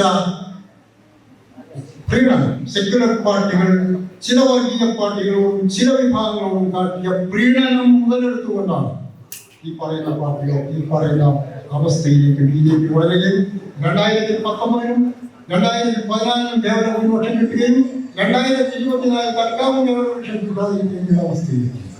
അപ്പോൾ അങ്ങനെയുള്ള കാര്യങ്ങളുണ്ട്. ഇങ്ങനെ ഞാൻ 3 കാര്യങ്ങൾ പറഞ്ഞു. ഒരു ഭരണഘടനയിലെ പ്രശ്നം, 2 നമ്മുടെ മതേതര പാർട്ടികളുടെ മൂടിയില്ലായ്മ, 3 ഈ പറഞ്ഞ കാര്യങ്ങളിൽ നിന്നാണ്. ഇപ്പോൾ തീർച്ചയായിട്ടും നമ്മുടെ മതേതര ഭൂരിപക്ഷമായ വെല്ലുവിളികൾ നേരിടുക. ഇപ്പോൾ എന്താണ് BJP രാജ്യം ഭരിക്കുന്ന പാർട്ടി ഇപ്പോൾ ആഗ്രഹിക്കുന്നത് എന്താണ്? രാജ്യം ഭരിക്കുന്ന പാർട്ടി ഇന്ത്യയെ ഒരു എത്നിക് ഡെമോക്രസി ആക്കി മാറ്റാനുള്ള ശ്രമം നടത്തിക്കൊണ്ടിരിക്കുന്നത്. എത്നിക് ഡെമോക്രസി, വംശീയ ജനാധിപത്യം എന്നത് ഇസ്രായേലി സോഷ്യോളജിസ്റ്റ് സാമി സ്മൂഹ മുന്നോട്ട് വെച്ച ഒരാശയമാണ്. അദ്ദേഹത്തെ പോലെ വേറെ ചിലർ ഇതേ ആശയം മുന്നോട്ട് വെച്ചിട്ടുണ്ട്. സാമി സ്മൂഹ പറഞ്ഞത് ഇസ്രായേലിൽ ഇപ്പോഴുള്ളത് എത്നിക് ഡെമോക്രസിയാണ്. എത്നിക് ഡെമോക്രസി എന്ന് പറഞ്ഞാൽ വംശീയ ജനാധിപത്യം എന്നാണ് നമുക്ക് അർത്ഥം കിട്ടുക. പക്ഷേ ജനാധിപത്യമല്ല, ഒരു വംശത്തിന്റെ അല്ലെങ്കിൽ ഒരു മതത്തിന്റെ മേധാവിത്വത്തിന്റെ പേരാണ് എത്നിക് ഡെമോക്രസി എന്നത്. ഇസ്രായേലിൽ ജൂതമതത്തിന്റെ അല്ലെങ്കിൽ ജൂത വംശത്തിന്റെ മേധാവിത്വമാണ് അവരെ നടപ്പാക്കുന്നത്. അതുപോലെ തന്നെയാണ് ഇറാനിൽ 1979 ആയിട്ടുള്ള കൊമൈനി നിലവിൽ വന്നപ്പോൾ ഷിയ മുസ്ലിം മേധാവിത്വം നടപ്പാക്കപ്പെട്ടു. അതും എത്നിക് ഡെമോക്രസിയുടെ രൂപമാണ്. തുർക്കിയിൽ എർദോഗൻ 10-20 കൊല്ലം മുമ്പ് അധികാരത്തിൽ വന്നതിന് ശേഷം അവിടെ സുന്നി മുസ്ലിം മേധാവിത്വം നടപ്പാക്കപ്പെട്ടു. ഇതുപോലെ ഉള്ള ഒരവസ്ഥ ഇന്ത്യയിൽ ഉണ്ടാക്കാനാണ് BJP ശ്രമിക്കുന്നത്. ഹിന്ദു മേധാവിത്വം നടപ്പാക്കുക, വംശീയ ജനാധിപത്യം നടപ്പാക്കുക എന്ന് പറഞ്ഞാൽ ഭൂരിപക്ഷ മതമായ ഹിന്ദു മതത്തിന്റെ മേധാവിത്വം നടപ്പാക്കാനുള്ള ശ്രമമാണ് ഇപ്പോൾ ഇന്ത്യയിൽ നടക്കുന്നത്. എങ്ങനെയാണ് നേരിടേണ്ടത്? നേരിടാണ്ട് നമ്മുടെ സെക്യുലറിസം അതിജീവിക്കണം. കാരണം സെക്യുലറിസം മീൻസ് ഡെമോക്രസി. സെക്യുലറിസവും ഡെമോക്രസിയും ഇരട്ടകളാണ്. ഒന്നിന്റെ അഭാവത്തിൽ മറ്റൊരു നിലനിൽക്കാൻ കഴിയില്ല. ജനാധിപത്യത്തിന്റെ അഭാവത്തിൽ സെക്യുലറിസത്തിന് നിലനിൽപ്പില്ല. മതേതരത്വത്തിന്റെ അഭാവത്തിൽ ജനാധിപത്യത്തിന് നിലനിൽപ്പില്ല. രണ്ടും നിലനിൽക്കണം. നിലനിൽക്കാൻ എന്ത് ചെയ്യണം? There must be an ideological battle against all forms of communalism. There must be an ideological battle against all forms of fundamentalism. Hindutva ആശയത്തിനെതിരെയും ഇസ്ലാമിസ്റ്റ് ആശയത്തിനെതിരെയും സിഖ് തീവ്രവാദത്തിനെതിരെയും ഒക്കെ ഇവിടെ പ്രത്യയശാസ്ത്രപരമായ യുദ്ധം നടക്കണം. ഏതെങ്കിലും ഒരു വിഭാഗത്തിൽ മാത്രം യുദ്ധം കേന്ദ്രീകരിക്കപ്പെട്ടാൽ 2 കൂട്ടരും വളരും. ഈ സംഗതി നാം മനസ്സിലാക്കേണ്ടതുണ്ട്. സമയമില്ലാത്തതുകൊണ്ട് ഒരുപാട് പറയാൻ കാര്യങ്ങൾ ഒരുപാട് പറയാനുണ്ടെങ്കിലും നമ്മളിവിടെ പോകുന്നില്ല. ഈ ചർച്ചയിൽ പങ്കെടുക്കുവാൻ എനിക്ക് അവസരം നൽകിയ മലയാളം സർവകലാശാലയിലെ ഇതിൻ്റെ നടത്തിപ്പുകാർക്കും എല്ലാ സുഹൃത്തുക്കൾക്കും നന്ദി പറഞ്ഞുകൊണ്ട് തൽക്കാലം എൻ്റെ വാക്കുകൾ.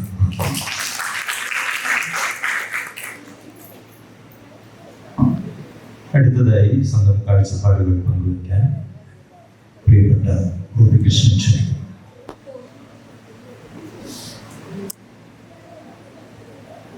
ബഹുമാനപ്പെട്ട അധ്യക്ഷൻ KP രാമനന്ദി, എൻ്റെ പ്രിയ ഖദീജ മുംതാസ്, ഹമീദ് ജൈൻ മംഗലൂർ, മറ്റു പ്രിയപ്പെട്ടവർ, ഇവിടെ ചർച്ച ചെയ്യുന്ന വിഷയത്തെപ്പറ്റി ഗഹനമായ 2 അവതരണങ്ങൾ നടക്കുകയുണ്ടായി. അതിനോട് ചില കാര്യങ്ങൾ കൂട്ടി വെക്കാനാണ് ഞാൻ ശ്രമിക്കുന്നത്. സ്വാഭാവികമായും സെക്യുലറിസം എന്ന പദം നമ്മുടെ അല്ലെങ്കിൽ എന്ന കൺസെപ്റ്റ് നമ്മുടെ ഭരണഘടനയെ നമ്മുടെ ചർച്ചയിലേക്ക് കൂട്ടിക്കൊണ്ടുവരുന്നുണ്ട്. അതിനെപ്പറ്റി ഇപ്പം ഹമീദ് ചേർമംഗലൂർ വിശദമായി സംസാരിച്ചു.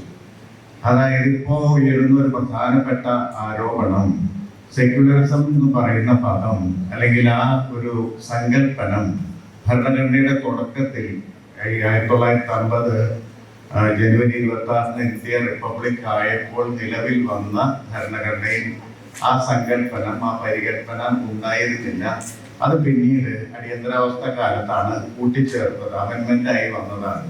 എന്ന് പറഞ്ഞാൽ ഇന്ത്യൻ ഭരണഘടനയുടെ തുടക്കത്തിൽ ഇല്ലാതിരുന്ന ഒരു കാര്യം, തുടക്കത്തിൽ ഒരു മൂല്യമായി വിലയിരുത്തപ്പെടാത്ത ഒരു കാര്യം പിൽക്കാലത്ത് അത് ഒരു പ്രത്യേക ആവശ്യത്തിന്, പ്രത്യേകിച്ച് രാഷ്ട്രീയ ആവശ്യത്തിന് വേണ്ടി, അതും ഇന്ത്യ ഏറ്റവും ജനാധിപത്യ വിരുദ്ധമായ ഒരു കാലഘട്ടത്തിലൂടെ കടന്നു പോകുമ്പോൾ കൂട്ടിച്ചേർത്തതാണെന്നുള്ള ആരോപണമാണ് പൊതുവെ ഉന്നയിക്കപ്പെടുന്നത്.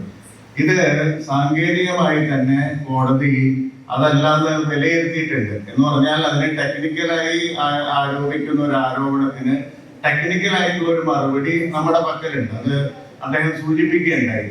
എസ്.ആർ. ബൊമ്മെ കേസിൽ വളരെ വിശദമായിട്ട്, SR. Bommai versus union state of India എന്ന് പറയുന്ന കേസിൽ സുപ്രീം കോടതി തന്നെ വളരെ വിശദമായിട്ട് ആദ്യം പറയുന്നുണ്ട്, ഈ സെക്യുലറിസം എന്ന് പറയുന്നത് പ്രത്യേക പരികല്പനയായിട്ട് ഇന്ത്യൻ ഭരണഘടനയിൽ ഇല്ലെങ്കിൽ പോലും അത് മൊത്തമായി അത് രൂപീകരിക്കപ്പെട്ടത് സെക്യുലറിസ്റ്റ് ആശയങ്ങൾക്കുള്ളിൽ നിന്നുകൊണ്ടാണെന്ന് പറയുന്നുണ്ട്.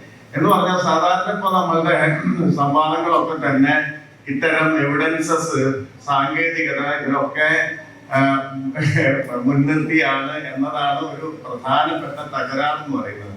നമ്മൾ മനസ്സിലാക്കേണ്ടത് ഇന്ത്യൻ ഭരണഘടന ഉണ്ടാവുന്ന സമയത്ത് ഇന്ത്യ എന്തായിരുന്നു എന്നുള്ളതാണ് ആദ്യം മനസ്സിലാക്കേണ്ടത്. ഇന്ത്യയുടെ യാഥാർത്ഥ്യം എന്തായിരുന്നു എന്നുള്ളതാണ്. അതിനു മുമ്പ് ഒരു കാര്യം പ്രത്യേകം സൂചിപ്പിക്കണം. ഇന്ത്യ സ്വതന്ത്രമായപ്പോൾ ഒരുപാട് രാജ്യങ്ങൾ അന്ന് സാമ്രാജ്യത്വ ശക്തികളിൽ നിന്ന് സ്വതന്ത്രമായിരുന്നു. പ്രത്യേകിച്ച് ബ്രിട്ടന്റെ കീഴിൽ ആ സമയത്ത് ഒരുപാട് രാജ്യങ്ങൾ സ്വതന്ത്രമാവുന്നുണ്ട്. അപ്പൊ ആഫ്രിക്കയിലെ കെനിയ സ്വതന്ത്രമാവുന്നത് ഏതാണ്ട് ആ കാലഘട്ടത്തിലാണ്. ഘാന സ്വതന്ത്രമാവുന്നത് ഏതാണ്ട് ആ കാലഘട്ടത്തിലാണ്. മലേഷ്യ സ്വതന്ത്രമാവുന്നത്, ഏഷ്യ വന്നു കഴിഞ്ഞാൽ മലേഷ്യ സ്വതന്ത്രമാവുന്നത് ഏതാണ്ട് ഈ 47, 46, 47, 48 കാലത്താണ്. ശ്രീലങ്ക ബ്രിട്ടീഷ് ആധിപത്യത്തിൽ നിന്ന് സ്വതന്ത്രമാവുന്നത് ആ കാലത്താണ്. അല്ലെങ്കിൽ പുതിയ രാജ്യമായ പാകിസ്ഥാൻ നിലവിൽ വരുന്നത് ആ കാലത്താണ്. ഇസ്രായേൽ 48 ഇസ്രായേൽ വരുന്നുണ്ട്. എന്ന് പറഞ്ഞാൽ ആ കാലം എന്ന് പറയുന്നത് നിരവധി പുതിയ രാഷ്ട്രങ്ങൾ ഉണ്ടായ കാലമാണ്. ഈ രാഷ്ട്രങ്ങളുടെയൊക്കെ ഭരണഘടനാ നിർമ്മാണ ചരിത്രം നോക്കിക്കഴിഞ്ഞാൽ രസകരമായ ഒരു കാര്യം നമുക്ക് മനസ്സിലാക്കാൻ കഴിയും. ഈ ഘാനയും അതുപോലെ തന്നെ കെനിയയും മലേഷ്യയും ശ്രീലങ്കയും ഒക്കെ ബ്രിട്ടീഷ് സാമ്രാജ്യത്തിനെതിരെ സമരം ചെയ്ത ഒരാണ്, നമ്മെ പോലെ തന്നെ സമരം ചെയ്തതാണ്. പക്ഷേ അവയൊക്കെ സ്വതന്ത്ര രാഷ്ട്രമായപ്പോ അവര് ബ്രിട്ടീഷ് അധികാരികളോട് അഭ്യർത്ഥിക്കുകയാണ് ചെയ്തത്. ഘാനയിലെ ചരിത്രം നോക്കിയാലും, കെനിയയുടെ ചരിത്രം നോക്കിയാലും, മലേഷ്യയുടെ ചരിത്രം നോക്കിയാലും, ശ്രീലങ്കയുടെ ചരിത്രം നോക്കിയാലും രസകരമായ വസ്തുത, ഇവർക്കെല്ലാം ഈ സ്വതന്ത്ര രാജ്യങ്ങൾക്കെല്ലാം ഭരണഘടന നിർമ്മിച്ചു കൊടുത്തത് ആർക്കെതിരെയാണോ സമരം ചെയ്തത് ആ സാമ്രാജ്യ ശക്തികൾ തന്നെയാണ്. അവരോട് പറഞ്ഞു, ഞങ്ങൾക്ക് ഈ സമരം ചെയ്തേ പരിചയമുള്ളൂ, ഭരിച്ച പരിധിയില്ല, അതുകൊണ്ട് നമ്മൾ ഇത്രയും കാലം ശത്രുക്കളായിരുന്നു, പക്ഷെ ഈ പോകുന്ന നേരത്ത് നമുക്ക് മിത്രങ്ങളായിട്ട് പോവാം, അതുകൊണ്ട് നിങ്ങൾ ഭരിച്ച് പരിചയമുള്ള നിങ്ങള് ഞങ്ങൾക്ക് ഭരണഘടന നിർമ്മിച്ചു തരണം എന്ന് പറഞ്ഞിട്ട് ഇവരാണ് ഭരണഘടന നിർമ്മിച്ചു കൊടുക്കുന്നത്. എന്ന് പറഞ്ഞാൽ ആരാണോ ഇത്രയും കാലം ചൂഷണം ചെയ്തത്, ആ രാജ്യങ്ങളെ ചൂഷണം ചെയ്തത്, ആ ചൂഷകരുടെ ദൃഷ്ടിയിലാണ് ഭരണഘടന ഈ രാജ്യങ്ങളിലൊക്കെ ഉണ്ടാവുന്നത്. ഇനി പാകിസ്ഥാൻ നമുക്കൊക്കെ ഉണ്ടാവുന്നുണ്ട്, ഇസ്രായേൽ ഒരു കൊല്ലം കഴിയുമ്പോൾ ഉണ്ടാവുന്നുണ്ട്. ഈ രണ്ട് രാജ്യങ്ങളുടെയും പ്രത്യേകത നിങ്ങൾക്ക് അറിയാം. അത് രണ്ടും മതാധിഷ്ഠിതമായിട്ടുള്ള ഡെമോക്രസി എന്ന് പറയുന്ന ഒരു ആശയം മുന്നോട്ട് വെച്ചിട്ടുള്ള രാജ്യങ്ങളാണ്. എന്ന് പറഞ്ഞാൽ മതം അവിടെയൊക്കെ പ്രധാനപ്പെട്ട രാഷ്ട്രത്തിന്റെ പരികല്പനയിലും സങ്കല്പനങ്ങളിലും ഒക്കെ വലിയ പങ്കുവഹിക്കുന്ന മതമാണ്. ഒരിടത്ത് ജൂതമതം, ഒരിടത്ത് ഇസ്ലാം മതം. അങ്ങനെയുള്ള സ്ഥലത്ത് ഭരണഘടന നിർമ്മിക്കാൻ എളുപ്പമാണെന്ന് നമുക്ക് പെട്ടെന്ന് തോന്നും. കാരണം എന്താ, മതതത്വങ്ങളുണ്ട്, ആ മതങ്ങളുടേതായിട്ടുള്ള മൂല്യവിചാരങ്ങളുണ്ട്, അവയൊക്കെ പ്രതിഫലിപ്പിക്കുന്ന ഒരു ഭരണഘടന ഉണ്ടാക്കുന്നത് വളരെ എളുപ്പമാണെന്ന് തോന്നും. പക്ഷെ ഈ രണ്ട് രാജ്യങ്ങളിലും ഭരണഘടനാ അസംബ്ലി പിരിഞ്ഞു പോവുകയാണ് ഉണ്ടായത്. ഭരണഘടന ഉണ്ടാക്കുന്ന സമവായത്തിൽ എത്താതെ അവര് അത് പിരിഞ്ഞു പോവുകയാണ് ഉണ്ടായത് ആദ്യഘട്ടത്തിൽ. ഇന്ത്യയെ നോക്കുകയാണെങ്കിൽ ഈ രാഷ്ട്രങ്ങളിൽ നിന്നൊക്കെ വളരെ വ്യത്യസ്തമായ രാജ്യമാണ്. 500 കിലോമീറ്റർ ഏതെങ്കിലും സ്ഥലത്ത് നിങ്ങൾ സഞ്ചരിക്കുകയാണെങ്കിൽ, ഇന്ത്യയിൽ സഞ്ചരിക്കുകയാണെങ്കിൽ വേഷം മാറും, ഭാഷ മാറും, ഭക്ഷണം മാറും, ആരാധനാ രീതി മാറും. നമ്മളും ഈ മറ്റേ അറ്റത്ത് കിടക്കുന്ന മനുഷ്യരും തമ്മില് ഒരു സാമ്യം കണ്ടുപിടിക്കാൻ ബുദ്ധിമുട്ടേണ്ടി വരും അല്ലേ? നമ്മള് നോർത്ത് ഈസ്റ്റിൽ പോയി കഴിഞ്ഞാൽ, വടക്ക് കിഴക്കൻ സംസ്ഥാനങ്ങളിൽ പോയി കഴിഞ്ഞാൽ, മേഘാലയയിലോ സിക്കിമിലോ അല്ലെങ്കിൽ മണിപ്പൂരിലോ പോയി കഴിഞ്ഞാല് നമ്മളും അവരും തമ്മിലുള്ള എന്തെങ്കിലും ഒരു സാമ്യം കണ്ടുപിടിക്കാൻ വളരെ ബുദ്ധിമുട്ടേണ്ടി വരും. വ്യത്യാസങ്ങളാണെങ്കിൽ ഇഷ്ടം പോലെ. അവരുടെ ഭക്ഷണമല്ല നമ്മുടെ ഭക്ഷണം, അവര് പറയുന്ന ഭാഷയല്ല നമ്മുടെ ഭാഷ, അവരുടെ രീതികളല്ല നമ്മുടെ രീതികൾ, മുഖച്ഛായ പോലും വ്യത്യസ്തമാണ്. വേറൊരു തരത്തിലുള്ള ഒരു പക്ഷേ കാറ്റഗറൈസേഷനിൽ പെടുന്ന, ഈ ആന്ത്രോപോളജിക്കൽ കാറ്റഗറൈസേഷനിൽ പെടുന്ന മനുഷ്യരാണ്. പക്ഷെ നമ്മളും അവരും ഒരു തരത്തിൽ ഏതോ ഒരു ആഴത്തിൽ ഐക്യം പങ്കിടുന്നുണ്ട്. ആ പങ്കിടലിലേക്ക് നയിച്ചതിൽ വലിയ റോള് ഭരണഘടനയ്ക്കുണ്ട്. എന്ന് പറഞ്ഞാൽ ഇത്രയും വ്യത്യസ്തമായ ഒരു സ്ഥലത്ത് ഒരുവിധം സമവായത്തോടു കൂടി ഭരണഘടന ഉണ്ടായി എന്ന് പറയുന്നത് വലിയ കാര്യമാണ്. അത് വലിയ ചരിത്രമാണ്. അത് എന്തുകൊണ്ട് ഉണ്ടായി എന്ന് പരിശോധിക്കുമ്പോഴാണ്, ഇപ്പൊ ഭരണഘടനാ അസംബ്ലി നോക്കുകയാണെങ്കിൽ പലതരത്തിലുള്ള മനുഷ്യരാണ്, പലതരം കാറ്റഗറീസിനെ റെപ്രസെന്റ് ചെയ്യുന്ന മനുഷ്യരാണുള്ളത്. അതിൽ ഏറ്റവും യാഥാസ്ഥിതികരായിട്ടുള്ള ആൾക്കാരുണ്ട്, ഏറ്റവും വിപ്ലവകാരികളായിട്ടുള്ള ആൾക്കാരുണ്ട്. കമ്മ്യൂണിസ്റ്റ് പാർട്ടിയുടെ സോമനാഥലായി പറയുന്നുണ്ട്, ഈ ഒരു അഭിപ്രായം പറയുന്നത്, നിങ്ങൾക്ക് ഈ ജനങ്ങൾക്ക് പകരം വെക്കാൻ അല്ലെങ്കിൽ സാമൂഹ്യ മുന്നേറ്റത്തിന് ഔദ്യോഗികവൽക്കരിക്കാൻ കഴിയുന്നില്ല, അതുകൊണ്ട് സാമൂഹ്യ വിപ്ലവത്തിന്റെ കാര്യം ഭരണഘടന ഏറ്റെടുക്കേണ്ടെന്ന് അഭിപ്രായം പറയുന്ന സോമനാഥലായിരിക്കുന്നുണ്ട്. നേരെ മറിച്ച് അംബേദ്കർ പോലെ ഇത് ഈ രേഖ എന്ന് പറയുന്നത് ഒരർത്ഥത്തിൽ ഇന്ത്യയുടെ സാമൂഹിക വിപ്ലവത്തിനെ പ്രതിനിധാനം ചെയ്യുന്ന ഒന്നായി തീർന്നെന്ന് പറയുന്ന ആൾക്കാരുണ്ട്. ഇങ്ങനെ ഭരണഘടനാ അസംബ്ലി നോക്കുമ്പോഴും നേരെ പലതരത്തിൽ വ്യത്യസ്തമായ ഇന്ത്യയെ അങ്ങനെ തന്നെ പറിച്ചു തട്ട പോലെ, ഇന്ത്യയുടെ പോളിഫണിയെ, ഇന്ത്യയുടെ ബഹുസ്വരതയെ അങ്ങനെ തന്നെ പറിച്ചു തട്ട പോലെ ഭരണഘടനാ അസംബ്ലിയിലും ഈ വലിയ വ്യത്യാസം, ഞാൻ നേരത്തെ പറഞ്ഞ രാഷ്ട്രങ്ങൾക്കൊന്നും ഇല്ലാത്ത തരം വ്യത്യസ്തത ഇതിന്റെ ഉള്ളിൽ ഉണ്ടായിരുന്നു. ഈ അസംബ്ലിയുടെ ഉള്ളിൽ തന്നെ ഉണ്ടായിരുന്നു. ഓരോ കാര്യം ഡിസ്കഷൻ എടുത്താൽ എനിക്ക് മനസ്സിലാവും. പക്ഷെ നമുക്കൊരു കൺസെൻസസിൽ എത്താൻ പറ്റി, നമുക്കൊരു സമന്വയത്തിൽ എത്താൻ പറ്റി. ആ കാരണം, അതിന്റെ കാരണം ഈ പറയുന്നത് ഈ ടെക്നിക്കൽ ആയിട്ടുള്ള ഒരു സംഗതി മാത്രമല്ല എന്നുള്ളതാണ്. എന്താണ് ഈ 46 മുതൽ 48 വരെയുള്ള ഇന്ത്യയുടെ അവസ്ഥ എന്ന് നിങ്ങൾ ആലോചിക്കണം. 46-ല് ജിന്ന നിരാഷ്ട്രവാദം പ്രഖ്യാപിക്കുന്നു, ഡയറക്ട് ആക്ഷൻ പ്രഖ്യാപിക്കുന്നു. 2 ദിവസം കൊണ്ട് 48 മണിക്കൂർ കൊണ്ട് കൽക്കട്ടയിൽ 5000 പേര് പെട്ടെന്ന് വീണ് മരിക്കുന്നു, തെരുവിൽ അവിടെ മരിക്കുന്നു. നവദൽഹിയിലേക്ക് അത് വ്യാപിക്കുന്നു, നവദൽഹി കത്തിക്കൊണ്ടിരിക്കുന്നു. 500 പേരെങ്കിലും അവിടെ മരിച്ചു. അപ്പോഴേക്കും ഗാന്ധി അവിടേക്ക് ഓടിയെത്തുന്നു, അവിടെ പര്യടനം നടത്തുന്നു. നവദൽഹിക്ക് ബദലായി ബീഹാറില് ഹിന്ദു മഹാസഭയും മറ്റ് ഹിന്ദുത്വ ശക്തികളും വലിയ ആക്രമണം അഴിച്ചുവിടുന്നു. 10,000 പേരെങ്കിലും ചുരുങ്ങിയത് ബീഹാറില് മരിക്കുന്നു. എന്ന് പറഞ്ഞ ഇന്ത്യ കാണാത്ത തരത്തിലുള്ള ചോരപ്പുഴയാണ് ഈ ഭരണഘടനാ അസംബ്ലി നടക്കുമ്പോ ചുറ്റും നടന്നുകൊണ്ടിരിക്കുന്നത്. ഇത് രണ്ടും കൂട്ടിവെക്കാതെ നമുക്ക് ഭരണഘടനാ അസംബ്ലി എന്ന് പറയുന്നത് ഏതെങ്കിലും കുറച്ച് ആൾക്കാർ ചേർന്ന്, ഇന്ത്യയിലെ വിവരമുള്ള ആൾക്കാർ ചേർന്ന് കുത്തിയിരുന്ന് ചർച്ച ചെയ്തുണ്ടാക്കിയ ഒരു രേഖ എന്ന നിലയ്ക്കല്ലാതെ നമുക്ക് ഇതിനെ കാണാൻ കഴിയും. അതിലൊരു അനുഭവ പശ്ചാത്തലമുണ്ട്. ഈ അസംബ്ലി കൂടുമ്പോ ഈ ചുറ്റും ഇന്ത്യ കത്തുകയാണ്.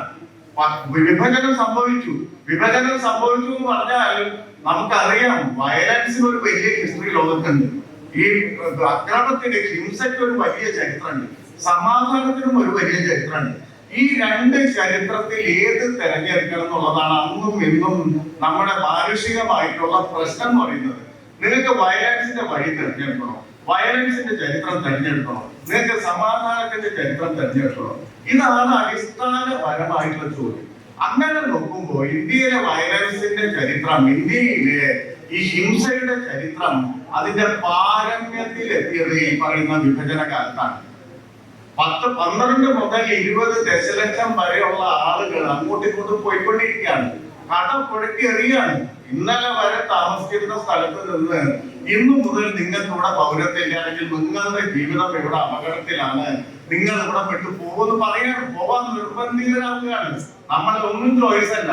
അവിടെ ഇന്നലെ വരെ ജീവിച്ചിരുന്ന ബന്ധങ്ങളെ വിട്ട്, സാമൂഹ്യ ബന്ധങ്ങളെ ഒക്കെ വിട്ടെറിഞ്ഞ് ആസ്തി മുഴുവൻ ഉപേക്ഷിച്ച് ഒന്നുമില്ലായ്മയിലേക്ക് പോവാണ്. ഈ 12 മുതൽ 20 ലക്ഷം പേര് അങ്ങോട്ടും ഇങ്ങോട്ടും പോയിക്കൊണ്ടിരിക്കുന്നു.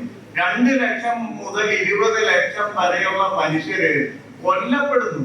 ഒരു ദിവസം മരണത്തിന്റെ വിധി അവരുടെ തലയിൽ വീഴുകയാണ്. സുഖമായിട്ട് ജീവിച്ചിരുന്നവരാണ് എന്ന് പറഞ്ഞാൽ, സുഖം എന്ന് പറയുന്നത് വിത്തിങ് ഫോഴ്സ് എന്ന് പറഞ്ഞാൽ ഒരു ബാലൻസിംഗിൽ ജീവിച്ചു പോവുകയാണ്. ഈ മനുഷ്യരെ ഒരു സന്ദർഭത്തിൽ ഒരു കോടതിയും വിധിക്കാതെ ചരിത്രം വധശിക്ഷയ്ക്ക് വിധിക്കപ്പെടുകയാണ്. ഗോൾഡോ എന്ന് പറയുന്ന ഒരു കഥയുണ്ട്, ഞാൻ പലയിടത്തും പറഞ്ഞിട്ടുള്ളതാണ്. സാദത്ത് ഹസൻ മാണ്ടോ എന്ന് പറയുന്ന എഴുത്തുകാരന്റെ അതിഗംഭീരം എന്ന് പറയുമ്പോ അതും ഈ പറഞ്ഞ പോലെ വിത്തിൻ കോഴ്സ് വായിക്കണം. എന്ന് പറഞ്ഞാൽ അന്നത്തെ ദുരിതത്തിന്റെ ആഴം കാണിച്ചു തരുന്ന ഒരു കഥയാണ്. ഒരു അച്ഛനും മകളും ഈ പറഞ്ഞ പോലെ ഒരു രാജ്യത്ത് നിന്ന് മറ്റൊരു രാജ്യത്തിലേക്ക് പലായനം ചെയ്യുന്നു. ഒരു സന്ദർഭത്തിൽ വെച്ച് മകളെ കാണാതാവുന്നു. 3-4 ദിവസം കഴിയുമ്പോ ഈ റെയിൽപാളത്തിന്റെ അടുത്തുനിന്ന് അവളെ വീണ്ടും കിട്ടുന്നു. വീണ്ടും കിട്ടുമ്പോ ജീവച്ഛവാണ്. മരിച്ചിട്ടുണ്ടോ ജീവിച്ചിരിക്കുന്നോ എന്ന് അറിയില്ല. എടുത്ത് ആളുകൾ ആശുപത്രി കൊണ്ടുപോവാണ്. അച്ഛന് മനസ്സിലായി ഇവള് ക്രൂരമായ ബലാത്സംഗത്തിന് നിരന്തരം വിധേയമായിട്ടുണ്ട്. അങ്ങനെയാണ് ഈ അവസ്ഥയിൽ എത്തുന്നതെന്ന് മനസ്സിലാവുന്നു. ഇവരെടുത്ത് ഡോക്ടറുടെ അടുത്ത് കൊണ്ടുവന്നു. ഡോക്ടർ എന്നൊക്കെ പറഞ്ഞ ഒരു ചെറിയ ക്ലിനിക്കാണ്. ആ സ്ഥലം എന്ന് പറഞ്ഞാൽ ഈ പറഞ്ഞ പോലെ അഭയാർത്ഥിത്വവും അങ്ങോട്ടും ഇങ്ങോട്ടുള്ള വർഗീയ ലഹരിയും ഒക്കെ നിറഞ്ഞു നിൽക്കുന്ന സ്ഥലമാണ്. അപ്പൊ ഡോക്ടർ മനുഷ്യസ്നേഹി ആയതുകൊണ്ട് മാത്രം ഇവരെ നോക്കാന്ന് പറയുന്നു. മുറിയിൽ പ്രവേശിക്കുന്നു, ബെഞ്ചിൽ കിടക്കാൻ, ഈ കുട്ടിയെ ബെഞ്ചിൽ കിടത്തുന്നു. ജീവൻ ഉണ്ടോ ഇല്ലയെന്ന് അറിയില്ല, മരിച്ചോ ജീവിച്ചിരിക്കുന്നുണ്ടോ എന്ന് അറിയില്ല. അങ്ങനെ ജീവച്ഛവായിട്ട് കിടക്കുന്നു. അപ്പൊ മുറിയിൽ വെളിച്ചില്ല. അവിടെ ഈ പറയുന്ന പ്രശ്നങ്ങൾ കാരണം ഇലക്ട്രിസിറ്റി ഒക്കെ ഇല്ലാത്ത അവസ്ഥയാണ്. അപ്പൊ ഡോക്ടർ പറയും, തന്റെ സഹായിയോട് പറയും, ഖോൽദോ എന്ന് പറയും. ഖോൽദോ എന്ന് പറഞ്ഞാൽ തുറക്കുന്നു, ഹിന്ദിയിൽ തുറക്കാനാണ് അർത്ഥം. ഇയാൾ ഉദ്ദേശിക്കുന്നത് ഈ സഹായിയോട് ജനല് തുറക്കാനാണ് ഉദ്ദേശിക്കുന്നത്. വെളിച്ചം കിട്ടാൻ വേണ്ടി ജനൽ അടഞ്ഞു എടുക്കാണ്ട് ഇരുട്ടാണ്, അതുകൊണ്ട് ജനല് തുറക്കാനാണ് ഉദ്ദേശിക്കുന്നത്. ഖോൽദോ എന്ന് പറയും. ഈ ഖോൽദോ എന്ന് പറയുന്ന പദം കേൾക്കുമ്പോ ഈ പെൺകുട്ടി, ജീവക്ഷവമായ പെൺകുട്ടി തന്റെ 2 കാലുകളും വിടർത്തി വെക്കുകയാണ്. കാരണം അവള് ഈ 3-4 ദിവസമായി കേട്ടിരുന്ന ഒരേ ഒരു വാചകം ഖോൽദോന്നാണ്. ബലാത്സംഗം ചെയ്യാൻ വരുന്ന മനുഷ്യര് അവളോട് മുഴുവൻ പറഞ്ഞിരുന്ന വാക്കാണ് ഖോൽദോ ഖോൽദോ ഖോൽദോ. ഈ കഥ നമുക്ക് പറഞ്ഞു തരുന്ന ഒരു നമ്മൾക്ക് മുമ്പിൽ അവതരിപ്പിക്കുന്ന ഒരു നരകമുണ്ട്. ഈ നരകം എന്ന് പറയുന്നത് എന്നേക്കുമായി പോയതല്ല. ഈ നരകം എന്ന് പറയുന്ന മനുഷ്യർക്കുള്ളിൽ എപ്പോഴും ഉള്ളതാണ്. ഏത് സമയത്തും അത് പുറത്തു വരാം. നമ്മുടെ വിവേകം കൊണ്ടും നമ്മുടെ ഈ സ്നേഹം എന്ന് പറയുന്ന, പരസ്പര വിശ്വാസം എന്ന് പറയുന്ന, പൊതുവിൽ ജനാധിപത്യം എന്ന് പറയുന്ന ഒരു ആശയത്തിൽ പൊതിഞ്ഞു വെക്കുന്ന നിരവധി മൂല്യങ്ങളെ കൊണ്ടാണ് ഈ നരകത്തിനെ മാറ്റി നിർത്തുന്നത്. ഇത് പോയി കഴിഞ്ഞാൽ നമ്മളൊന്ന് ആലോചിച്ചു, നമ്മുടെ ജീവിതം ആലോചിച്ച് നോക്കാം. നമ്മളിപ്പം, ഞാൻ ഇന്നലെ വളരെ നേരം വൈകി എത്തുമ്പോൾ എനിക്ക് രാവിലെ ഇവിടെ എനിക്ക് സംസാരിക്കാൻ പറ്റണം എന്ന ഒരു കാര്യത്തിലാണ് നിൽക്കുന്നത്. എന്ന് പറഞ്ഞാൽ നാളെ എനിക്ക് മീനിങ് ആയിട്ടുള്ള അർത്ഥപൂർണമായ ഒരു കാര്യം ചെയ്യാനുണ്ട് എന്ന മട്ടിലാണ് ഓരോ രാത്രി ഉറങ്ങാൻ പോകുന്നത്. നാളെ നേരം വെളുക്കുമ്പോൾ ആദ്യം കാണുന്ന മനുഷ്യൻ എന്നെ കുത്തിക്കൊല്ലും, അല്ലെങ്കിൽ ഞാൻ വേറൊരാളെ കുത്തിക്കൊല്ലുന്ന എന്ന വിശ്വാസത്തിൽ ജീവിച്ചാൽ മനുഷ്യന്റെ ഗതി എന്തായിരിക്കും നിങ്ങൾ ആലോചിക്കണം. അത് തെരുവിലെ കലാപായി തീരും. തെരുവിൽ അങ്ങോട്ടും ഇങ്ങോട്ടും കൊല്ലുന്നതിന് യാതൊരു കാരണവും വേണ്ട എന്ന് പറയുന്ന ഒരു സ്ഥിതിയിൽ മനുഷ്യരെത്തും. മനുഷ്യരങ്ങനെ എത്തുമോ എന്നുള്ള ചോദ്യത്തിൽ നമുക്ക് പാർട്ടിലേക്ക് നോക്കിയാൽ ഇന്ത്യയില് 100 കണക്കിന് ഉദാഹരണങ്ങൾ നമ്മുടെ മുന്നിലുണ്ട്. മന്ന ആരെന്നൊക്കെ പറഞ്ഞ പോലെ പാസ്റ്റ് എന്ന് പറയുന്നത് ഏതോ കഴിഞ്ഞ കഥയല്ല, പലതരത്തിലതിനെ കാണാം. നിങ്ങൾക്ക് ആവർത്തിക്കാതിരിക്കാനുള്ള വലിയ താക്കീതാണ്, അല്ലെങ്കിൽ എന്ത് ചെയ്യണം എന്നുള്ളതിനുള്ള ഒരു മാർഗനിർദ്ദേശകമാണ്. ഇങ്ങനെ ഭൂതകാലം എന്ന് പറയുന്നത് നമ്മുടെ മുന്നില് ഇങ്ങനെ മനുഷ്യന് ജീവിച്ച പുസ്തകം പോലെ ഇങ്ങനെ കിടക്കുന്നുണ്ട്. ആ പുസ്തകം മറിച്ചു നോക്കാൻ നമ്മൾ അതിൽ നിന്ന് നെല്ലും പതിരും വേർതിരിക്കാൻ, ഏത് നമുക്ക് വേണം ഏത് വേണ്ടാന്ന് തീരുമാനിക്കണമെങ്കിൽ അതാണ് വിവേകം എന്ന് പറയുന്നത്. അതാണ് ഈ സെക്യുലറിസം എന്ന് പറയുന്ന ഒരു ആശയം വരുന്നത്, അല്ലെങ്കിൽ ഡെമോക്രസി എന്ന് പറയുന്ന ഒരു ആശയം വരുന്നത്. അല്ലാതെ മുകളിൽ അടിച്ചേൽപ്പിക്കുന്നതല്ല. നിങ്ങളോട് ഭരണഘടന സെക്യുലറിസം, അതുകൊണ്ട് നമ്മളെല്ലാവരും സെക്യുലർ ആണെന്ന് പറഞ്ഞാല് ഒരിക്കലും അത് നടപ്പാകുന്ന കാര്യമല്ല. മറിച്ച് ഈ ജനങ്ങൾ തമ്മിൽ ജീവിച്ച് അവരുടെ ഏറ്റവും വലിയ ഹിംസകളിലൂടെ, ഏറ്റവും വലിയ വിവേകങ്ങളിലൂടെ, ഏറ്റവും വലിയ തിരിച്ചറിവുകളിലൂടെ, ഏറ്റവും വലിയ ദുരിതങ്ങളിലൂടെ ഒക്കെ കണ്ടെത്തിയ ഒരു സംഗതിയാണ് തനിക്ക് മാത്രമായിട്ട് ജീവിക്കാൻ പറ്റില്ല. അത് മതപരമായി പറ്റില്ല, ജെൻഡറിന്റെ കാര്യത്തിൽ പറ്റില്ല, മറ്റേത് കാര്യത്തിലും പറ്റില്ല. ഡെമോക്രസി എന്ന് പറഞ്ഞാൽ അവിടെ മെജോറിറ്റി മൈനോറിറ്റി തമ്മിലുള്ള ഒരു ഇക്വേഷൻ ഉണ്ട്. ഈ മെജോറിറ്റി മൈനോറിറ്റി എന്ന് പറഞ്ഞാൽ മതത്തിന്റെ അടിസ്ഥാനത്തിൽ മാത്രമല്ല, ഇപ്പൊ ലിംഗാടിസ്ഥാനത്തിലുള്ള മെജോറിറ്റി മൈനോറിറ്റി ആവാം, ഭാഷാടിസ്ഥാനത്തിലുള്ള ഒന്നാവാം. ഒരു റിപ്പബ്ലിക് ഉണ്ടാകുമ്പോ അതിൽ ഇന്ത്യയെ പോലുള്ള രാജ്യത്ത് പലതരത്തിലുള്ള മനുഷ്യരുണ്ടാകുമ്പോ നേരത്തെ പറഞ്ഞ പോലെ അതിൽ ഏതെങ്കിലും ഒരു ഭൂരിപക്ഷം നമ്മളൊരു ഗണം തിരിച്ചെടുത്താൽ ആ ഭൂരിപക്ഷത്തിന് പ്രത്യേക അവകാശം തോന്നുന്നതല്ല, മറിച്ച് മറ്റുള്ളവർക്കുള്ള അവകാശം കൂടി മാത്രമാണ് എനിക്കുള്ളതെന്ന് പറയുന്ന ആ തിരിച്ചറിവിൽ ഇത് ലെവൽ ചെയ്യണം. ഇത് ലെവൽ ചെയ്യുമ്പോൾ ഇന്ത്യയിലെ സെക്യുലറിസം എന്ന് പറയുന്നത് വളരെ പ്രധാനപ്പെട്ട ഒരു കാര്യമായിട്ട് തീരും. അത് പിൻവലിച്ചാൽ അത് ഈ പറഞ്ഞ പോലെ നമ്മൾ തെരുവിൽ പരസ്പരം തല്ലാൻ തുടങ്ങും. നമുക്ക് തല്ലാൻ പ്രത്യേക കാരണങ്ങളൊന്നും വേണ്ട, പരസ്പരം കൊലപ്പെടുത്താൻ കാരണങ്ങൾ വേണ്ട, പരസ്പരം ഭക്ഷിക്കാൻ കാരണങ്ങൾ വേണ്ട, പരസ്പരം നമ്മെ അപമാനപ്പെടുത്താൻ, മനുഷ്യാന്തസ് എന്ന് പറയുന്ന വലിയൊരു ആശയത്തെ റോട്ടിലിട്ട് ചവിട്ടി കൂട്ടാൻ നമുക്ക് പ്രത്യേകം കാരണങ്ങൾ വേണം. അപ്പൊ അവിടേക്കാണ് ഇന്ത്യ പോയിക്കൊണ്ടിരിക്കുന്നത് എന്നതാണ് നമ്മൾ അറിയേണ്ട കാര്യം. ഇവിടെ നിന്നുകൊണ്ടാണ് നമ്മൾ ഈ പറയുന്ന വിഭജനം പോലെയുള്ള ആൾക്കാരെ, ആ സംഭവഗതികളെ നമ്മൾ വിലയിരുത്തേണ്ടത്.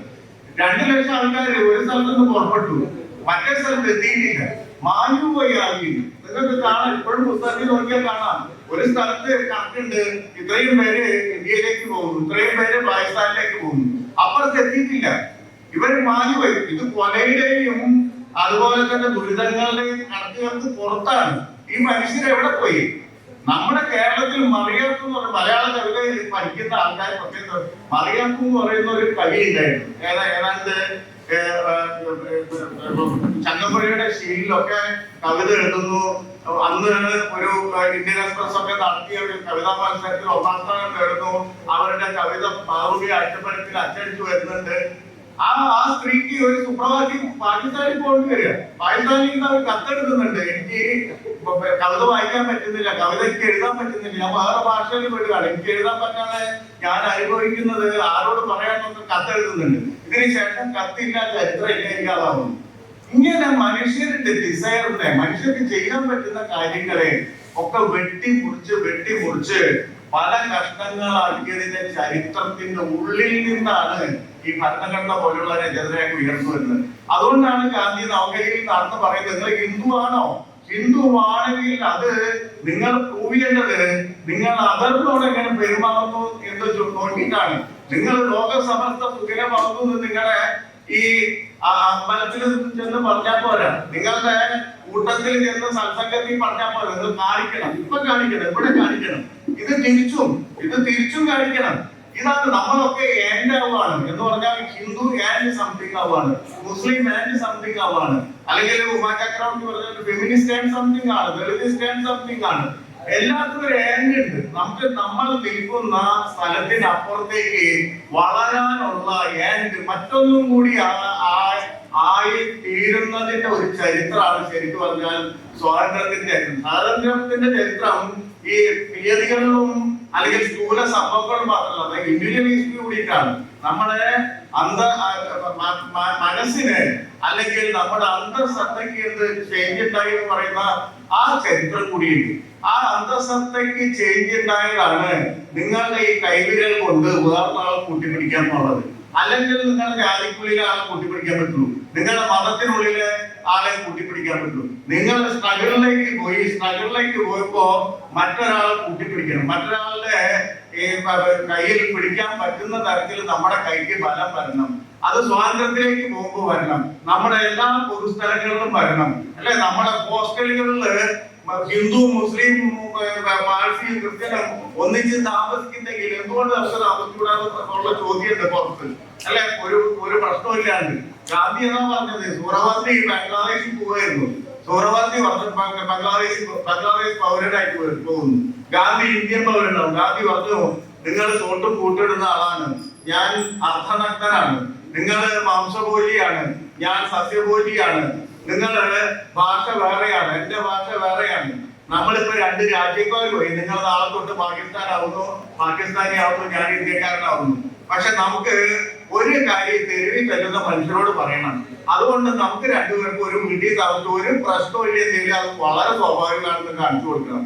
എന്ന് പറഞ്ഞാൽ ഈ വ്യത്യസ്തതകൾക്കടിയിലും ഒരു കൂരയ്ക്ക് കീഴിൽ കഴിയുന്നതിന് അത് സഹായമേ ആവുള്ളൂ, അതൊരിക്കലും എതിരാവില്ല. അങ്ങനെയാണ് കൈതറി മനസ്സിൽ അവർ താമസിക്കുന്നത്. ഒരു മാസത്തോളം താമസിക്കുന്നത്. ആ താമസിക്കുമ്പോൾ മനുഷ്യർക്ക് മനസ്സിലായി, അവിടെ തെരുവിൽ തല്ലുന്ന മനുഷ്യർക്ക് മനസ്സിലായി ഇത് എളുപ്പമാണ്. ഇവരാരും അവരുടെ സ്വത്ത് വെടിഞ്ഞിട്ടില്ല. ഒരാളും വലിയ ത്യാഗം മതപരമായിട്ട് നടത്തുന്നില്ല. എന്റെ മതം മാറുന്നില്ല, ഒന്നുമില്ല. പക്ഷെ എന്റെ ആവുന്നുണ്ട്. മുസ്ലിം എന്റെ ആവുന്നുണ്ട്, ഹിന്ദു എന്റെ ആവുന്നുണ്ട്. അപ്പൊ ഈ ചരിത്രത്തിനെ മുന്നോട്ട് കൊണ്ടുപോയില്ലെങ്കിൽ ഞാൻ പറയുന്നത് ഇന്ത്യയിൽ ഇപ്പോ ഇത് തിയറിക്ക് അപ്പുറം വലിയ തരത്തിലുള്ള അനുഭവ സാഹചര്യം കൂടിയാണ്. അപ്പൊ അതുകൊണ്ട് നമുക്ക് അതുകൊണ്ടാണ് അംബേദ്കർ ഈ കോൺസ്റ്റിറ്റ്യൂഷൻ സമർപ്പിച്ച അന്തിമ പ്രസംഗത്തിൽ ഒരു കാര്യം കൂടി പറയുന്നത്. അംബേദ്കർ വീണ്ടും പറഞ്ഞ കാര്യം, നിങ്ങൾക്ക് ഒരു പൊളിറ്റിക്കൽ ഡെമോക്രസി കിട്ടി, ഇനി അതിലേക്ക് വെള്ളം കൂടുമ്പോൾ തെരഞ്ഞെടുപ്പ് നടക്കും, തെരഞ്ഞെടുപ്പിൽ ഭൂരിപക്ഷം കിട്ടുന്ന ആൾ ജയിക്കും. ഇതൊക്കെ അതിന്റെ ടെക്നിക്കൽ ആയിട്ടുള്ള അവസ്ഥയാണ്. പക്ഷേ യഥാർത്ഥ ജനാധിപത്യം എന്ന് പറയുന്നത് സോഷ്യൽ ഡെമോക്രസിയാണ്, സാമൂഹ്യ ജനാധിപത്യമാണ്. എന്ന് പറഞ്ഞാൽ എന്താ ജനാധിപത്യം എന്ന് ചോദിച്ചാൽ അംബേദ്കർ പറഞ്ഞ ഉത്തരം സോഷ്യൽ റീഓർഗനൈസേഷൻ ആണ് ജനാധിപത്യം. സമൂഹത്തിനെ പുനഃസംഘടിപ്പിക്കുന്നതാണ് ജനാധിപത്യം. ഇന്ത്യൻ സമൂഹത്തിൽ ഒരുപാട് ഉച്ചനീചത്വങ്ങളുണ്ട്. അതുകൊണ്ട് ഈ ഉച്ചനീചത്വങ്ങൾക്കെതിരെ അതിനെ ലെവൽ ചെയ്യുന്ന ഒരു ഫോഴ്സ്, ഒരു സാമൂഹ്യ പ്രയോഗം എപ്പോഴും നടത്തിക്കൊണ്ടിരിക്കണം. അതിന് തടസ്സം വന്നാൽ അത് ഉടൻ റിഫ്ലക്ട് ചെയ്യുക പൊളിറ്റിക്കൽ ഡെമോക്രസിയിലാണ്. അത് വെറും ഫ്രെയിം ആയിട്ടിരിക്കും. അതിൽ കൂടെ ഭൂരിപക്ഷം കിട്ടുന്ന ആൾക്ക് ജയിച്ചു വരിക. അല്ല, ദൈവശാസ്ത്രം പോലെയാണ്. ഭൂരിപക്ഷം എന്ന് പറഞ്ഞാൽ അംഗീകരിക്കണം എന്നാണ് നമ്മളൊക്കെ പഠിപ്പിച്ചിട്ടുള്ളത്. അത് തന്നെ ഡെമോക്രസിയില് ഡിബേറ്റ് ചെയ്യുന്ന കാര്യമാണ്. അപ്പൊ ഭൂരിപക്ഷം കിട്ടിയ എന്ത് ചെയ്യാന്ന് പറയുന്ന തരത്തിൽ ഈ ഫ്രെയിം ഭൂരിപക്ഷത്തിന് വേണ്ടിയുള്ള ഒരു സംഗതിയോ അങ്ങനെ വന്നാൽ എന്ത് സംഭവിക്കും? ഇപ്പൊ ഫാസിസ്റ്റ് അല്ല, അതിന്റെ അപ്പുറത്തെ കാര്യം ഈ ഫ്രെയിമിൽ കൂടെ കടന്നു വരും. ഹിറ്റ്ലർ വോട്ട് നേടി ജയിച്ചാണ് വന്നത്. മുസോളിനി വോട്ട് നേടി ജയിച്ചാണ് വന്നത്. അല്ലാതെ പട്ടാളപ്രവം നടത്തിയിട്ടല്ല, വോട്ട് പൊളിച്ചല്ല വന്നത്. അവര് ജനങ്ങളെ വോട്ട് മേടിച്ച് ആണ് കസേരയിൽ ഇരുന്നത്. അവർ പോയത് ഡെമോക്രസി കൂടി എല്ലാവർക്കും ഓർമ്മ വേണം. യുദ്ധത്തിന്റെ ഫലമായിട്ടാണ് പോയത്. അപ്പൊ അതുകൊണ്ട് നമ്മുടെ ഡെമോക്രസി വർക്ക് ചെയ്യണമെങ്കിൽ നമുക്ക് ചുറ്റുമുള്ള രീതികളെ നമ്മൾ തിരിച്ചറിയുകയും അതിനെ റീഓർഗനൈസ് ചെയ്യാൻ, അതിനെ മുൻനിർത്തിയിട്ട് സമൂഹ പുനർനിർമ്മിതിക്ക് ഓരോരുത്തരും ശ്രമിച്ചുകൊണ്ടിരിക്കണം.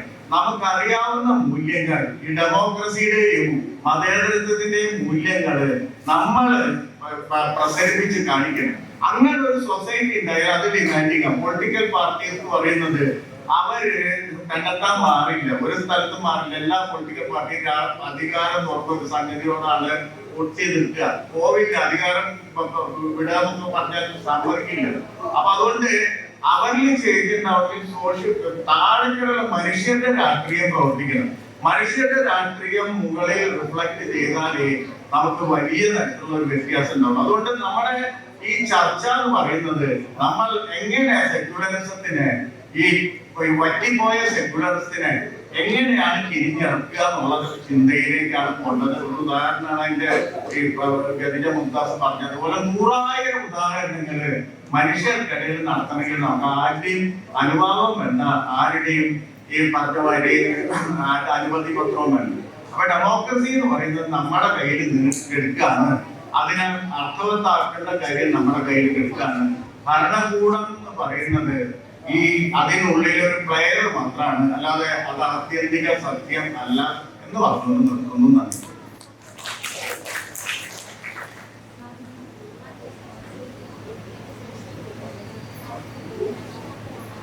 പ്രിയപ്പെട്ട സുഹൃത്തുക്കളെ, വളരെ ഗൗരവമുള്ള ഒരു വിഷയമാണ്.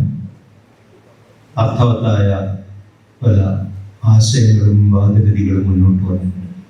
സമയത്തിൻ്റെ ഒരു പരിമിതിയുണ്ട്.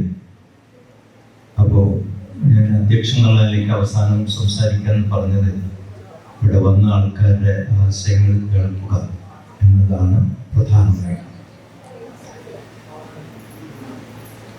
മലയാളം യൂണിവേഴ്സിറ്റിയുടെ ഒരു സവിശേഷത പറഞ്ഞിട്ട് ഞാൻ തുടങ്ങാം. കാരണം ഈ സാഹിത്യോത്സവം സാഹിതിയിൽ തന്നെ നിങ്ങളത് കണ്ടിട്ടുണ്ടോ?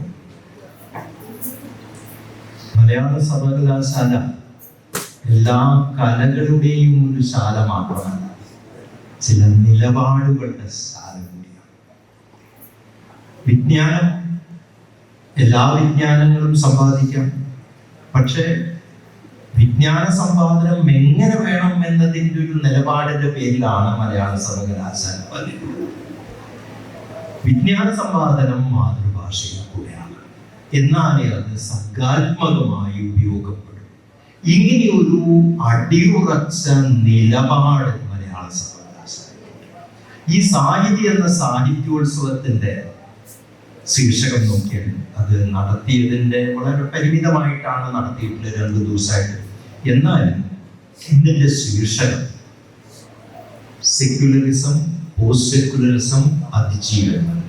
വളരെ കൃത്യതയോടുകൂടി എന്താണ് ഈ സാഹിത്യോത്സവം ചർച്ച ചെയ്യേണ്ട പ്രധാനപ്പെട്ട അജണ്ട എന്ന് നിർവചിച്ചുകൊണ്ടാണ്. അതൊരു നിലപാടിന്റെ പ്രഖ്യാപനമാണ്.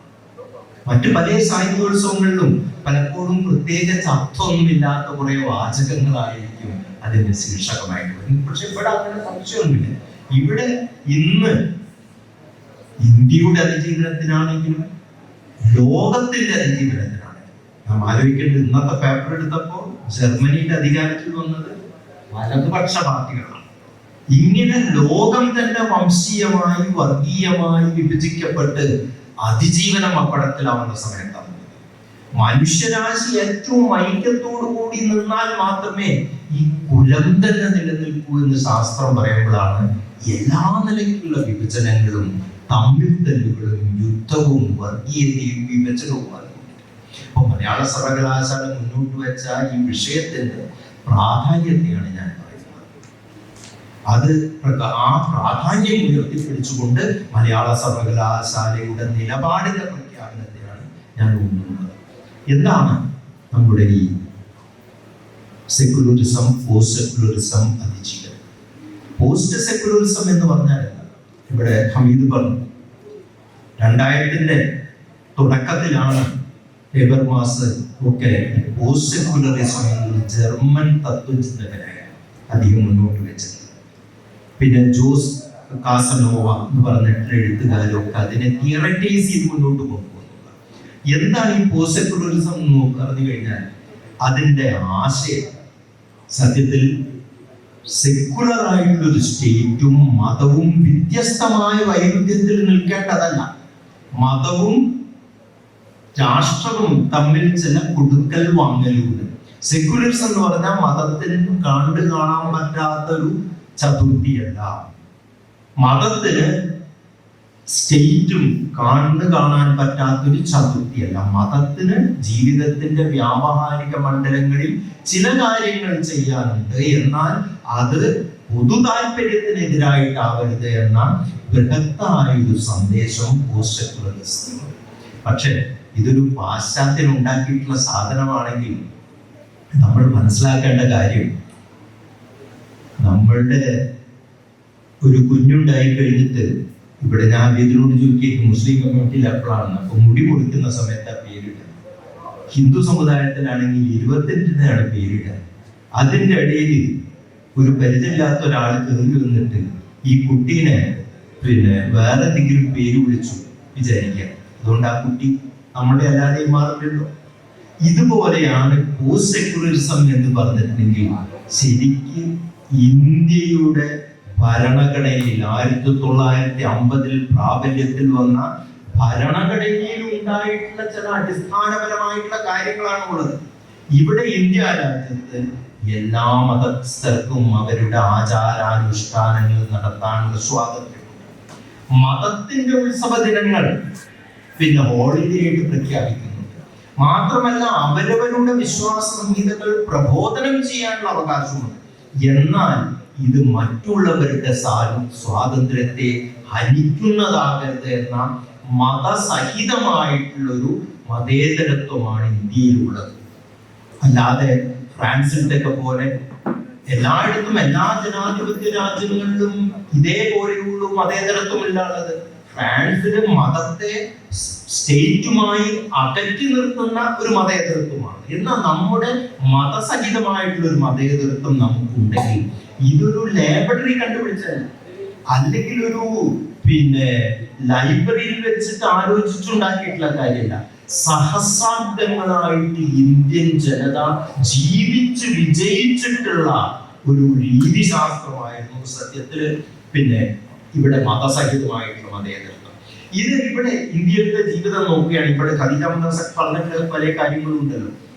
ഇപ്പോ പല കാര്യങ്ങളിലും മുസ്ലിങ്ങൾ ഇവിടെ ഇന്ത്യയിൽ മുഗളന്മാര് വന്ന സമയത്താണ്, സുൽത്താന്മാര് വന്ന സമയത്താണ് ഇവിടുത്തെ മതേതരത്വത്തെ നഷ്ടപ്പെടുത്തിയെന്ന തെറ്റായിട്ടുള്ള കാര്യങ്ങൾ പറയുന്നത്. ഇവിടെ മുഗളര് വന്ന സമയത്തും സുൽത്താൻമാര് വന്ന സമയത്തും അധികാരത്തിന് വേണ്ടിയിട്ട് പരസ്പരം പ്രശ്നങ്ങൾ ഉണ്ടായിരുന്നു. മതേതരമായിട്ടുള്ള മതസഹിതമായിട്ടുള്ള ഒരു മതേതരത്വത്തിന്റെ ജീവിതമാണ് ഇന്ത്യയിൽ ഉണ്ടാക്കിയിട്ടുള്ളത്. അമീർ ഖുസ്രുവിനെ പോലെയുള്ള ആൾക്കാര് അവരെല്ലാം തന്നെ ഇസ്ലാമിന്റെയും ഹൈന്ദവതയുടെയും മൂല്യങ്ങൾ ചേർത്തുകൊണ്ട് ദാരാഷുക്കോവിന്റെ കാര്യം പറയുന്നുണ്ട്. ദാരാഷുക്കോ എന്താ ചെയ്തിട്ടുള്ളത്? ഉപനിഷത്തുകൾ പേർഷ്യയിലേക്ക് തർജ്ജമ മാത്രമല്ല, വേദാന്തത്തിന്റെയും സൂഫിസത്തിന്റെയും ചേർത്തുകൊണ്ട് പുതിയ ദർശനങ്ങൾ കൊണ്ടുവന്നു. അതായത് അപരമായിട്ടുള്ളത് അന്യമല്ല, ഉപേക്ഷപരമായിട്ടുള്ള അപരമായിട്ടുള്ളത് ഒതുക്കാനും ശത്രുതയോടും കൂടി പെരുമാറാനുള്ളതല്ല എന്ന നിലയ്ക്കുള്ള ഒരു സംയോജിതമായ മതത്തിന്റെ കൂടിക്കടിയൽ ഇന്ത്യ രാജ്യത്തുണ്ടായിരുന്നു. അതിന്റെ ഏറ്റവും വലിയ ഉദാഹരണമാണ് ഇന്ത്യയിൽ ഉണ്ടായിട്ടുള്ള ഭക്തി പ്രസ്ഥാനം. സൂഫി വര്യന്മാരും ഹിന്ദു സന്യാസിമാരും തോളോട് തോൾ കൈയിട്ട് അധികാരത്തിനെതിരെ പോരാടിയിട്ടുള്ള വലിയൊരു മഹാവിപ്ലവമായിരുന്നു ഭക്തി പ്രസ്ഥാനം. കബീർദാസിന്റെ കഥ അറിയാം, നമുക്ക് രാമാനുജന്റെ കഥ അറിയാം, ചൈതന്യ മഹാപ്രഭുവിന്റെ കഥ അറിയാം. ഇവരെല്ലാം തന്നെ മതങ്ങളുടെ മൂല്യങ്ങൾ വെച്ചിട്ടാണ് അവർ പൊരുതിയിട്ടുള്ളത്. അപ്പോ മതങ്ങൾ ഓരോ കാലത്തും ഓരോ മതങ്ങൾ ഉത്ഭവിക്കുന്ന സമയത്ത് അതിൻ്റെ അകത്ത് ഡെമോക്രാറ്റിക് ആയിട്ടും റവല്യൂഷണറി ആയിട്ടും ചില മൂല്യങ്ങളുണ്ട്. ഈ മൂല്യങ്ങളെ പിന്നെ പൗരോഹിത്യമെല്ലാം തട്ടിയെടുത്ത് നാശാക്കുകയാണ്. ഈ മൂല്യങ്ങൾ മതത്തിന്റെ അകത്തുള്ള കോർ വാല്യൂസ് വെച്ചുകൊണ്ടായിരിക്കണം വർഗീയതയ്ക്കെതിരെ പെരുമാറാൻ നമുക്ക് സാധിക്കുള്ളൂ. അത് വളരെ പ്രധാനപ്പെട്ട കാര്യമാണ്. അല്ലാതെ വളരെ യാന്ത്രികമായിട്ടുള്ള ഒരു യുക്തിവാദത്തോടു കൂടി നമുക്ക് ഈ വർഗീയതയ്ക്കെതിരായിട്ട് പെരുമാറാൻ സാധിക്കുകയില്ല. കാരണം മനുഷ്യൻ ഭക്ഷണം കഴിക്കുന്നതിനേക്കാൾ കൂടുതൽ ഭാവന പഠിച്ച് ജീവിക്കുന്ന ഒരു ജീവിവർഗമാണ്. അതുകൊണ്ട് ഭാവനയുടെ ലോകമാണ്, ഇമാജിനേഷന്റെ ലോകമാണ്, സങ്കല്പനങ്ങളുടെ ലോകമാണ് സാഹിത്യം പോലെ തന്നെ മതം എന്ന് പറയുന്നത്. അപ്പോ ഈ മതത്തിന്റെ അകത്തുള്ള മൂല്യങ്ങളെ റിഫൈൻ ചെയ്തെടുക്കുക എന്നത്, ഇതാണ് മഹാത്മാഗാന്ധി ഇവിടെ ചെയ്തിട്ടുള്ള ഏറ്റവും വലിയ ടെക്നിക്കൽ അത് ഏറ്റവും വലിയൊരു ആശയത്തിന്റെ മുന്നേറ്റമായിരുന്നു. ഹൈന്ദവതയുടെ അകത്തുള്ള മതമൂല്യങ്ങളെ ഉയർത്തിപ്പിടിച്ചുകൊണ്ട്, ഹൈന്ദവത എന്ന് പറഞ്ഞാൽ എല്ലാറ്റിനെയും മാറോട് ചേർക്കുന്ന വിശാലമായിട്ടൊരു തത്വസംഹിതയാണ് പറഞ്ഞുകൊണ്ടാണ് ഈശ്വര അള്ളാ തേരെ നാം പറഞ്ഞിട്ട് മുസ്ലിമിനെയും ഹിന്ദുവിനെയും ദേശീയ മുഖ്യധാരയിൽ യോജിപ്പിച്ചത്. ഖിലാഫത്തിന് വേണ്ടി മഹാത്മജി പിന്തുണ ഇപ്പൊ പലർക്കും ചെത്തിനുള്ളിലും. എന്തുകൊണ്ടാണ്? അതുവരെ ദേശീയതയിൽ നിന്ന് വിട്ടുനിന്നിരുന്ന മുസ്ലിങ്ങളെ കൊണ്ടുവരാനുള്ള ഒരു ശ്രമമാണ് നടത്തിയത്. പിന്നെ എപ്പോഴാണ് ഈ മതത്തിന്റെ അകത്തുള്ള മൂല്യങ്ങളെ നാം സ്വീകരിച്ചുകൊണ്ടുള്ള ഒരു വർഗീയതയെ ചെറുക്കലാണ് നമുക്ക് ഇപ്പോൾ നടക്കാവുന്ന ഒരു കാര്യമായിട്ടാണ്. ഇതിന് ധാരാളം ഉദാഹരണങ്ങൾ മതത്തിന്റെ അകത്ത് തന്നെയുണ്ട്. ശ്രീരാമകൃഷ്ണ അദ്ദേഹം മുസ്ലിമായിട്ടും ക്രിസ്ത്യാനിയായിട്ടും ജീവിച്ചുകൊണ്ട് ഈ എല്ലാ മാർഗങ്ങളും ഒരേ ലക്ഷ്യത്തിലേക്കാണ് എത്തുന്നതെന്ന് പറഞ്ഞിട്ടുള്ള ആളാണ് ശ്രീരാമകൃഷ്ണ. വിവേകാനന്ദൻ പറഞ്ഞ എന്താ? ഇന്ത്യയിലെ രണ്ട് വലിയ സാംസ്കാരിക ധാരകളായിട്ടുള്ള ഹൈന്ദവതയും ഇസ്ലാമും ചേർന്നാൽ മാത്രമേ ഈ രാജ്യം രക്ഷപ്പെടുകയുള്ളൂ. വേദാന്തത്തിന്റെ ബുദ്ധിയും ഇസ്ലാമിന്റെ ശരീരവും ഉണ്ടായിട്ടുണ്ടെങ്കിൽ മാത്രമാണ് ഇന്ത്യയുടെ ആകെയുള്ള ഒരു പോപ്പ് എന്ന് വരാനാണ്. വേറെന്ന് പറഞ്ഞിട്ടുണ്ടെങ്കിൽ ഹിന്ദു സന്യാസിയാണ് നമ്മൾ ആലോചിക്കുന്നത്. മഹാത്മജി സനാതന ഹിന്ദു ആയിരുന്നു. അപ്പൊ ഇവരെല്ലാം തന്നെ ഇന്ത്യയിലെ ഹൈന്ദവത ഹിന്ദു വർഗീയവാദമായി മാറുന്നതിനെതിരെ പ്രവർത്തിച്ചിട്ടുള്ള ആൾക്കാരാണ്. ശ്രീനാരായണ ഗുരുവിന്റെ സാമൂഹ്യ പരിഷ്കർത്താവ് എന്ന ഭാഗം മാത്രമേ നാം കാണാറുള്ളൂ. അദ്ദേഹം ഒരു വിശ്വാസിയായിക്കൊണ്ട് മതവിശ്വാസത്തിൽ ഊന്നിക്കൊണ്ട് വർഗീയതയ്ക്കെതിരെ ഒരു ജാതി, ഒരു മതം, ഒരു ദൈവം എന്നൊരവസ്ഥയിലേക്ക് എത്തിയിരുന്നു. ഇത് ഞാൻ പറയാൻ കാരണം ഇന്ന് പലപ്പോഴും നമുക്ക് ഇവിടെ ഹിന്ദു വർഗീയത വളർന്നു വരുന്നുണ്ടെങ്കിൽ ആ ഹിന്ദു വർഗീയവാദികളെ മെരുക്കണമെന്നുണ്ടെങ്കിൽ ഹൈന്ദവതയുടെ മൂല്യങ്ങൾ, ഹൈന്ദവതയുടെ എല്ലാ കാര്യങ്ങളും നന്നായിട്ടല്ല, ഏതൊരു ചരിത്രത്തിന്റെ അകത്തും നല്ല കാര്യങ്ങൾ സ്വീകരിച്ചുകൊണ്ട് നമുക്ക് മുന്നോട്ട് പോകാൻ കഴിയും. അപ്പോ അതിന്റെ അകത്തുള്ള ഇൻക്ലൂസീവ് ആയിട്ടുള്ള ചരിത്ര ഭാഗങ്ങളെ എടുത്തുകൊണ്ട് ഇതെല്ലാം ഹൈന്ദവത, ഇതെല്ലാം നിങ്ങളുടെ മതം നിങ്ങളെ ചതിക്കുകയാണ്, നിങ്ങളെ വർഗീയവാദിയാക്കുകയാണ്. ഹൈന്ദവതയുടെ അടിസ്ഥാന സങ്കല്പങ്ങളായിട്ടുള്ള അവരെ ആശ്ലേഷിക്കാനുള്ള നിങ്ങളുടെ സന്നദ്ധതയെ ഇല്ലാതെയാക്കുകയാണ് പറഞ്ഞുകൊണ്ടല്ലാതെ നമുക്ക് ഹൈന്ദവ തീവ്രവാദത്തെ നമുക്ക് നേരിടാൻ കഴിയുകയില്ല. ഇതേപോലെ തന്നെ ഇസ്ലാം ഭീകരവാദത്തെയും ഇസ്ലാം വർഗീയവാദത്തെയും നേരിടണമെങ്കിൽ ഇസ്ലാമിന്റെ അകത്തുള്ള മറ്റുള്ളവരെ സ്വീകരിക്കാനുള്ളതും, ഇസ്ലാമിന്റെ അകത്ത് മതം നിർബന്ധമല്ല എന്ന് പറയുന്നത്, ഓരോ രാജ്യങ്ങളിലുമുള്ള അവിടെയുള്ള സംസ്കാരങ്ങളെയും ആചാരങ്ങളെയും ദൈവതത്വമായി സ്വീകരിക്കണമെന്നാണ് പറയുന്നത്. അപ്പൊ ഇങ്ങനെയുള്ള കാര്യങ്ങൾ മതത്തിന്റെ ഇൻക്ലൂസീവ് ആയിട്ടുള്ള ഇസ്ലാം എന്ന് പറഞ്ഞിട്ടുണ്ടെങ്കിൽ ആദ്യമായി മുഹമ്മദ് നബി പ്രവചിച്ച മതമൊന്നുമല്ല. ആദ്യമേ പ്രവചിക്കപ്പെട്ടതും 1.25 ലക്ഷത്തോളം പ്രവാചകന്മാർ അത് ജീവിക്കുന്ന സമയത്ത് പുതുക്കുകയും ചെയ്തിട്ടുള്ള മതമാണ്. പിന്നെ ഭവിഷ്യത് പുരാണത്തിലൊക്കെ മഹാമദ് എന്ന് പറയുന്ന ഒരു അവതാരം ഉണ്ടാകുമെന്ന സൂചനയുണ്ട്. അപ്പൊ ഇങ്ങനെ മതത്തിന്റെ അകത്ത്, കാരണം ഈ മതത്തിന്റെ അകത്തുള്ള ആ മൂല്യങ്ങളിലുള്ള റവല്യൂഷണറി ആയിട്ടും ഡെമോക്രാറ്റിക് ആയിട്ടുള്ള ഭാഗങ്ങൾ നോക്കുകയാണെങ്കിൽ അത് പരസ്പരം സഹകരിക്കാനും ഒത്തുപോകാനുമുള്ള വിശാലകൾ തുറന്നിടുന്നതാണ്. ഇതിനെ സ്വീകരിച്ചുകൊണ്ടുള്ള ഒരു സൗഹാർദ്ദത്തിന്റെ വഴിയാണ് മഹാത്മജി സ്വീകരിച്ചത്. ആ വഴിയായിരുന്നു ഇന്ത്യ രാജ്യത്തിന്റെ ഇന്നത്തെ ഭരണഘടനയിൽ തന്നെ നമ്മൾ എത്തിച്ചിട്ടുള്ളത് നാം മനസ്സിലാക്കാം. അപ്പോ കുറെ കാര്യങ്ങൾ പറയാനൊക്കെ ലക്ഷ്യമില്ല. അപ്പോ അതാണ്.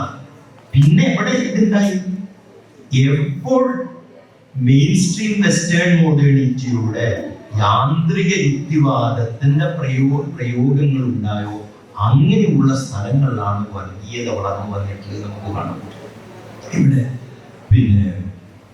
മാർക്സ് തന്നെ മതത്തിനോ എതിരായിട്ടേക്കാളും വലിയ ദേഷ്യം മാർക്സിന്റെ യാന്ത്രിക യുക്തിവാദത്തിനോട് മാർക്സിനുണ്ടായി. മാർക്സിന്റെ അവസാനത്തെ എത്നോളജിക്കൽ നോട്ട്സ് ഒക്കെ ആവുന്ന സമയത്ത് മാർക്സ് സ്വയം മാറി പറഞ്ഞിട്ടുണ്ട്. പൗരസ്ത്യമായ പല ദർശനങ്ങളുടെയും ഉൾക്കാമ്പുകളെ സ്വീകരിക്കുന്നു. ഇങ്ങനെയുള്ള ഒരു കാഴ്ചപ്പാട് മഹാത്മജി ആദ്യം തന്നെ എടുക്കുന്നു. പക്ഷേ നിർഭാഗ്യവശാൽ ഇവിടെ ഹമീദ് പറഞ്ഞ ചില കാര്യങ്ങൾ പൂർണ്ണമായിട്ടുള്ള സത്യമില്ല. ജവഹർലാൽ നെഹ്റു വളരെ വിശാല വീക്ഷണമുള്ള ആളായിരുന്നു.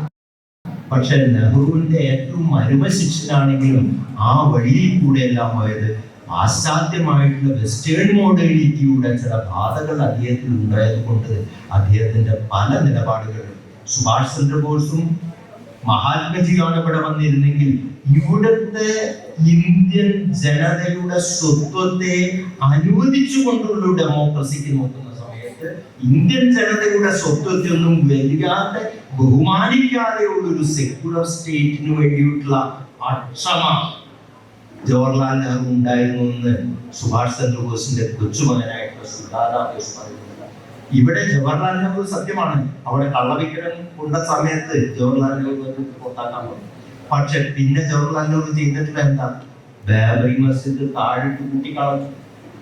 അന്ന് ബാബറി മസ്ജിദ് താഴിട്ട് കൂട്ടിയതാണ് ഇന്ന് ഈ വർഗീയവാദികൾ ഇവിടെ വന്നിരിക്കുകയാണ്. മഹാത്മജി ആണെങ്കിൽ എങ്ങനെ പെരുമാറുമായിരുന്നു?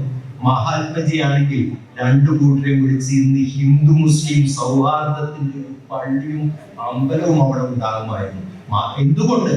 കാരണം നെഹ്റുവിനെ കുറ്റം പറയല്ല, നെഹ്റുവിന് അത് മനസ്സിലാക്കാൻ കഴിഞ്ഞില്ല എന്നുള്ളതാണ്.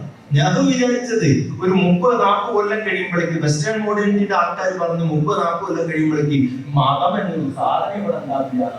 എന്നാ പിന്നെ അതല്ലേ പ്രശ്നം, പിന്നെ ഒരു 30 കൊല്ലം കൂട്ടിയിട്ടേക്കാന്ന് വിചാരിച്ചത്. അപ്പൊ ഇതാണ്. അപ്പോ റിലീജിയൻ എന്ന റിയാലിറ്റിയെ നെഹ്റു അഡ്രസ് ചെയ്യാൻ കൂട്ടാക്കില്ല. നെഹ്റുവിന് യാതൊരു കാര്യമില്ലാത്ത ആളല്ല. അതുകൊണ്ട് എന്താ, രാജീവ് ഗാന്ധി തന്നെ പ്രകടനത്തിന് പുറപ്പെട്ടു, ഇന്ദിരാഗാന്ധി പ്രകടനത്തിന് പുറപ്പെട്ടു. ഇത് ഈ മൂല്യങ്ങൾ വെച്ചുകൊണ്ട് അതിനെ എമിക്കബിൾ ആയിട്ട് സെറ്റ് ചെയ്യാൻ നമ്മളൊരു ഇഷ്യൂ ഉണ്ടാവുന്ന സമയത്ത് അതിനെ അഡ്രസ് ചെയ്യണം. അത് അഡ്രസ് ചെയ്യാത്തതാണ്. ബാബറി മസ്ജിദ് താഴിട്ട് കൂട്ടിയത് സിംബോളിക് ആയിട്ടുള്ള ഏറ്റവും വലിയൊരു വിദ്യാചരിത്രത്തിൽ അബദ്ധമായിരുന്നു. അത് രണ്ടു കൂട്ടരെ വെച്ച് ഈ വർഗീയവാദികളെ ഒഴിവാക്കി ശരിയായ മതവിശ്വാസികളെ വെച്ചിട്ട് ഇതാക്കുകയാണെങ്കിൽ ഇന്ന് ഈ വർഗീയവാദികൾ കസേരയിൽ കയറിയിരിക്കുമായിരുന്നില്ല എന്ന് നാം മനസ്സിലാക്കണം. അപ്പോ എവിടെയെല്ലാം തന്നെ വെസ്റ്റേൺ മോഡേണിറ്റിയുടെ പരിമിതികൾ നമ്മളെ ഭരിച്ച് മുടിപ്പിച്ച ആൾക്കാരാണ് ഈ പാശ്ചാത്യം. ഇതാണ് ഗാന്ധി പറഞ്ഞത്, നിങ്ങളെന്ന് പോയാൽ പോരാ, നിങ്ങളുടെ തത്വശാസ്ത്രവും ഭരണക്രമവും കൊണ്ടുപോകണം എന്ന് പറയാനുള്ള കാരണം അതായിരുന്നു. മാർക്സ് വെസ്റ്റേൺ മോഡേണിറ്റിയുടെ ഈ വക യാന്ത്രിക യുക്തിവാദത്തിന്റെ ഈ പരിമിതികൾ, കാരണം അതിന്റെ അകത്തുള്ള കാര്യം ഐഡിയോളജിക്കൽ ആയിട്ടുള്ള ഒരു പ്രശ്നമുണ്ട്. കാരണം വെസ്റ്റേൺ മോഡേണിറ്റിയുടെ ആശയം എന്ന് പറഞ്ഞിട്ടുണ്ടെങ്കിൽ മനുഷ്യന്റെ ഭാവനയുടെ ഉൽപ്പന്നങ്ങളെ, ഭാഷയുടെ ഉൽപ്പന്നങ്ങളെയൊക്കെ സെക്കൻഡറി ആയിട്ട് വെക്കുക എന്നുള്ളതാണ്. പ്രൈമറി ആയിട്ട് ഭൗതിക പ്രപഞ്ചം മാത്രമാണ്. പക്ഷെ മനുഷ്യൻ ജീവിക്കുന്ന ഭൗതിക പ്രപഞ്ചത്തിൽ മാത്രമല്ല, അവൻ ആശയങ്ങളുടെയും സങ്കല്പനങ്ങളുടെയും ലോകത്താണ്. അതുകൊണ്ടാണ് ന്യൂറോ തിയോളജി എന്നൊക്കെ പറഞ്ഞെങ്കിൽ എത്ര ആട്ടി പുറത്താക്കിയാലും ദൈവം എന്ന് പറഞ്ഞത്, മതം എന്ന് പറഞ്ഞ് ഇത്ര മോശമാണെന്ന് പറഞ്ഞാലും അത് പിന്നീട് കടന്നു വരാൻ കാരണം അതിനെ നമുക്ക് റവല്യൂഷണൈസ് ചെയ്യപ്പെട്ടു. ആനന്ദ് പറഞ്ഞിട്ട്, ആനന്ദിന്റെ പല അഭിപ്രായങ്ങളും എനിക്കില്ല, പക്ഷെ ആനന്ദ് പറഞ്ഞിട്ടുണ്ട് ദൈവത്തെ വീണ്ടും വീണ്ടും പുനർനിർമ്മിച്ചില്ലെങ്കിൽ ആ ദൈവം ചെകുത്താനായി മാറും. ഇവിടെയാണ് ഹൈന്ദവതയുടെ മനോഹരമായിട്ടുള്ള മൂല്യങ്ങളൊക്കെ ഇല്ലാതെ യുദ്ധോന്മുഖനായിട്ട് ഒരു രാമനെ നാം സൃഷ്ടിച്ചു. അതിന് മറുഭാഗത്ത് പിന്നെ മുസ്ലിം തീവ്രവാദവും വളർന്നു വരുന്ന അവസ്ഥാവിശേഷത്തിലേക്ക്. അപ്പൊ ഇതെങ്ങനെ അഡ്രസ് ചെയ്യണം? നമ്മൾ ഇതിനെ ഇതാക്കിയിട്ട് കാര്യം ഏത് നിലയ്ക്ക് നമുക്ക് യാന്ത്രികമായിട്ട് സി രവീന്ദ്രന്റെ ഒരു ലൈനില് ഈ യാന്ത്രിക യുക്തിവാദികൾ അവസാനം ചൊല്ലി വിടുന്ന സ്ഥലം അമിതനറിയുമല്ലോ. സി രവീന്ദ്രനെ പോലുള്ള വർഗീയവാദികളെയും കോർപ്പറേറ്റുകളിലെയും അവര് സമ്മേളനം നടത്തിയ സമയത്ത് എല്ലാ പോസ്റ്റും ഇവിടുത്തെ പ്രധാനപ്പെട്ട പാർട്ടികൾക്ക് പോലും സാധിക്കാത്ത രീതിയിൽ ബാനറുകൾ പ്രത്യക്ഷപ്പെടും. എവിടുന്നാണ് ഇവർക്ക് ഈ ഫണ്ട് വരുന്നത്? ഒടുക്കം പിന്നെ ഇവിടുത്തെ ഹിന്ദു വർഗീയവാദികൾക്ക് അടിമ കിടക്കുന്ന രീതിയിൽ വരുന്നു. അപ്പൊ ഈ യാന്ത്രിക യുക്തിവാദത്തിന്റെ വഴികളല്ല, ശ്രീനാരായണ ഗുരു യാന്ത്രിക യുക്തിവാദത്തിന്റെ വഴിയായിരുന്നില്ല, മഹാത്മാഗാന്ധി യാന്ത്രിക യുക്തിവാദത്തിന്റെ വഴിയായിരുന്നില്ല. അപ്പൊ ഞാൻ പറയുന്നത് ഇതിനെ എങ്ങനെ നമുക്ക് ഇതിന് ഇവിടുത്തെ ചീത്ത പറഞ്ഞുകൊണ്ട് ഇതിനെങ്ങനെ നമ്മൾ നേരിടണം? എങ്ങനെ ഇവിടെ ഹിന്ദുവും മുസ്ലിമും ചേർന്നുകൊണ്ട്, എങ്ങനെ ഇവിടെ ഹിന്ദു അവനോട് വർഗീയത പറയാൻ വരുന്ന സ്വാമിമാരെ അടിച്ചു പുറത്താക്കാനുള്ള ധാർമ്മികമായിട്ടുള്ള മതപരമായ ശക്തി എങ്ങനെയാണ് ഇവിടുത്തെ ഹിന്ദുവിന് പ്രദാനം ചെയ്യാൻ സാധിക്കുക? എങ്ങനെയാണ് ഇവിടെ മുസ്ലിം ഭീകരവാദിയോട് നബിയുടെ പേര് പറഞ്ഞിട്ട് നീ ചെയ്യുന്ന ഈ തോന്നിവാസമല്ല നബിനെ ഉത്ബോധിപ്പിച്ചെന്ന് പറയാൻ ഇവിടെ മുസ്ലിമിനെ പ്രാപ്തനാക്കുക എന്നതാണ്. അങ്ങനെയുള്ള ഒരു വഴിയിൽ കൂടെ പോകുന്ന സമയത്ത് ഇവർക്ക് കളിയായിട്ടൊന്നും വരാൻ പറ്റില്ല. ഇതാണ് ഞാൻ പറഞ്ഞുകൊണ്ടിരിക്കുന്ന ഒരു പ്രധാനം. ഒരുപാട് കാര്യങ്ങൾ പിന്നെ പറയുന്നുണ്ട്. ഹെബർമാസ് പറഞ്ഞിട്ടുള്ളത് ഒരു യാന്ത്രികമായിട്ടുള്ള പിന്നെ ഈ അമേരിക്കൻ വെസ്റ്റേൺ കൺട്രീസിലൊക്കെ പിന്നെ ഈ മതത്തിന്റെ സ്വാധീനം വന്നുകൊണ്ട് അതിനെ നിവൃത്തികളോട് സ്വീകരിക്കണം എന്നല്ല ഹെബർമാസിന്റെ പോസെക്കുലറിസം പറയുന്നത്. അല്ലാതെ ഏഷ്യക്കാരും ഇവിടെ അവിടെ വന്നിട്ട് അവരെ വടക്കാറ്റിന്റെ പേരിൽ ഹെബർമാസ് ഇതാക്കിയ കാര്യമല്ല. അവര് നമ്മളുടെ പല ജീവിത രീതികളും മാർക്സൊക്കെ മനസ്സിലാക്കിയമായി തന്നെ പൗരസ്ത്യമായ പല കാര്യങ്ങളും വെസ്റ്റേൺ ആയിട്ടുള്ളതിനെക്കാട്ടിലും നല്ലതാണെന്നുള്ള നിലയ്ക്ക് ഇവിടെ വ്യത്യസ്ത മതവിശ്വാസങ്ങളോടുകൂടി നാനാത്വത്തിൽ ജീവിച്ചതിന്റെ സംസ്കാരം മനസ്സിലാക്കിക്കൊണ്ട് സ്റ്റേറ്റിനെയും റിലീജിയനെയും പരസ്പരം ഒരു ഡൈക്കോട്ടമി ആക്കുകയല്ല, അവരുടെ കൊടുത്തു വാങ്ങിക്കൊണ്ട് പോകണം എന്നൊരു പുരോഗമനപരമായിട്ടുള്ള ആശയം പോസെക്കുലറിസത്തിലുണ്ട്. പക്ഷെ ഇത് അവരുണ്ടാക്കിയതല്ല, നമ്മൾ എത്രയോ കാലമായി ജീവിച്ചു പഠിപ്പിച്ചിട്ടുള്ള കാര്യമാണ്.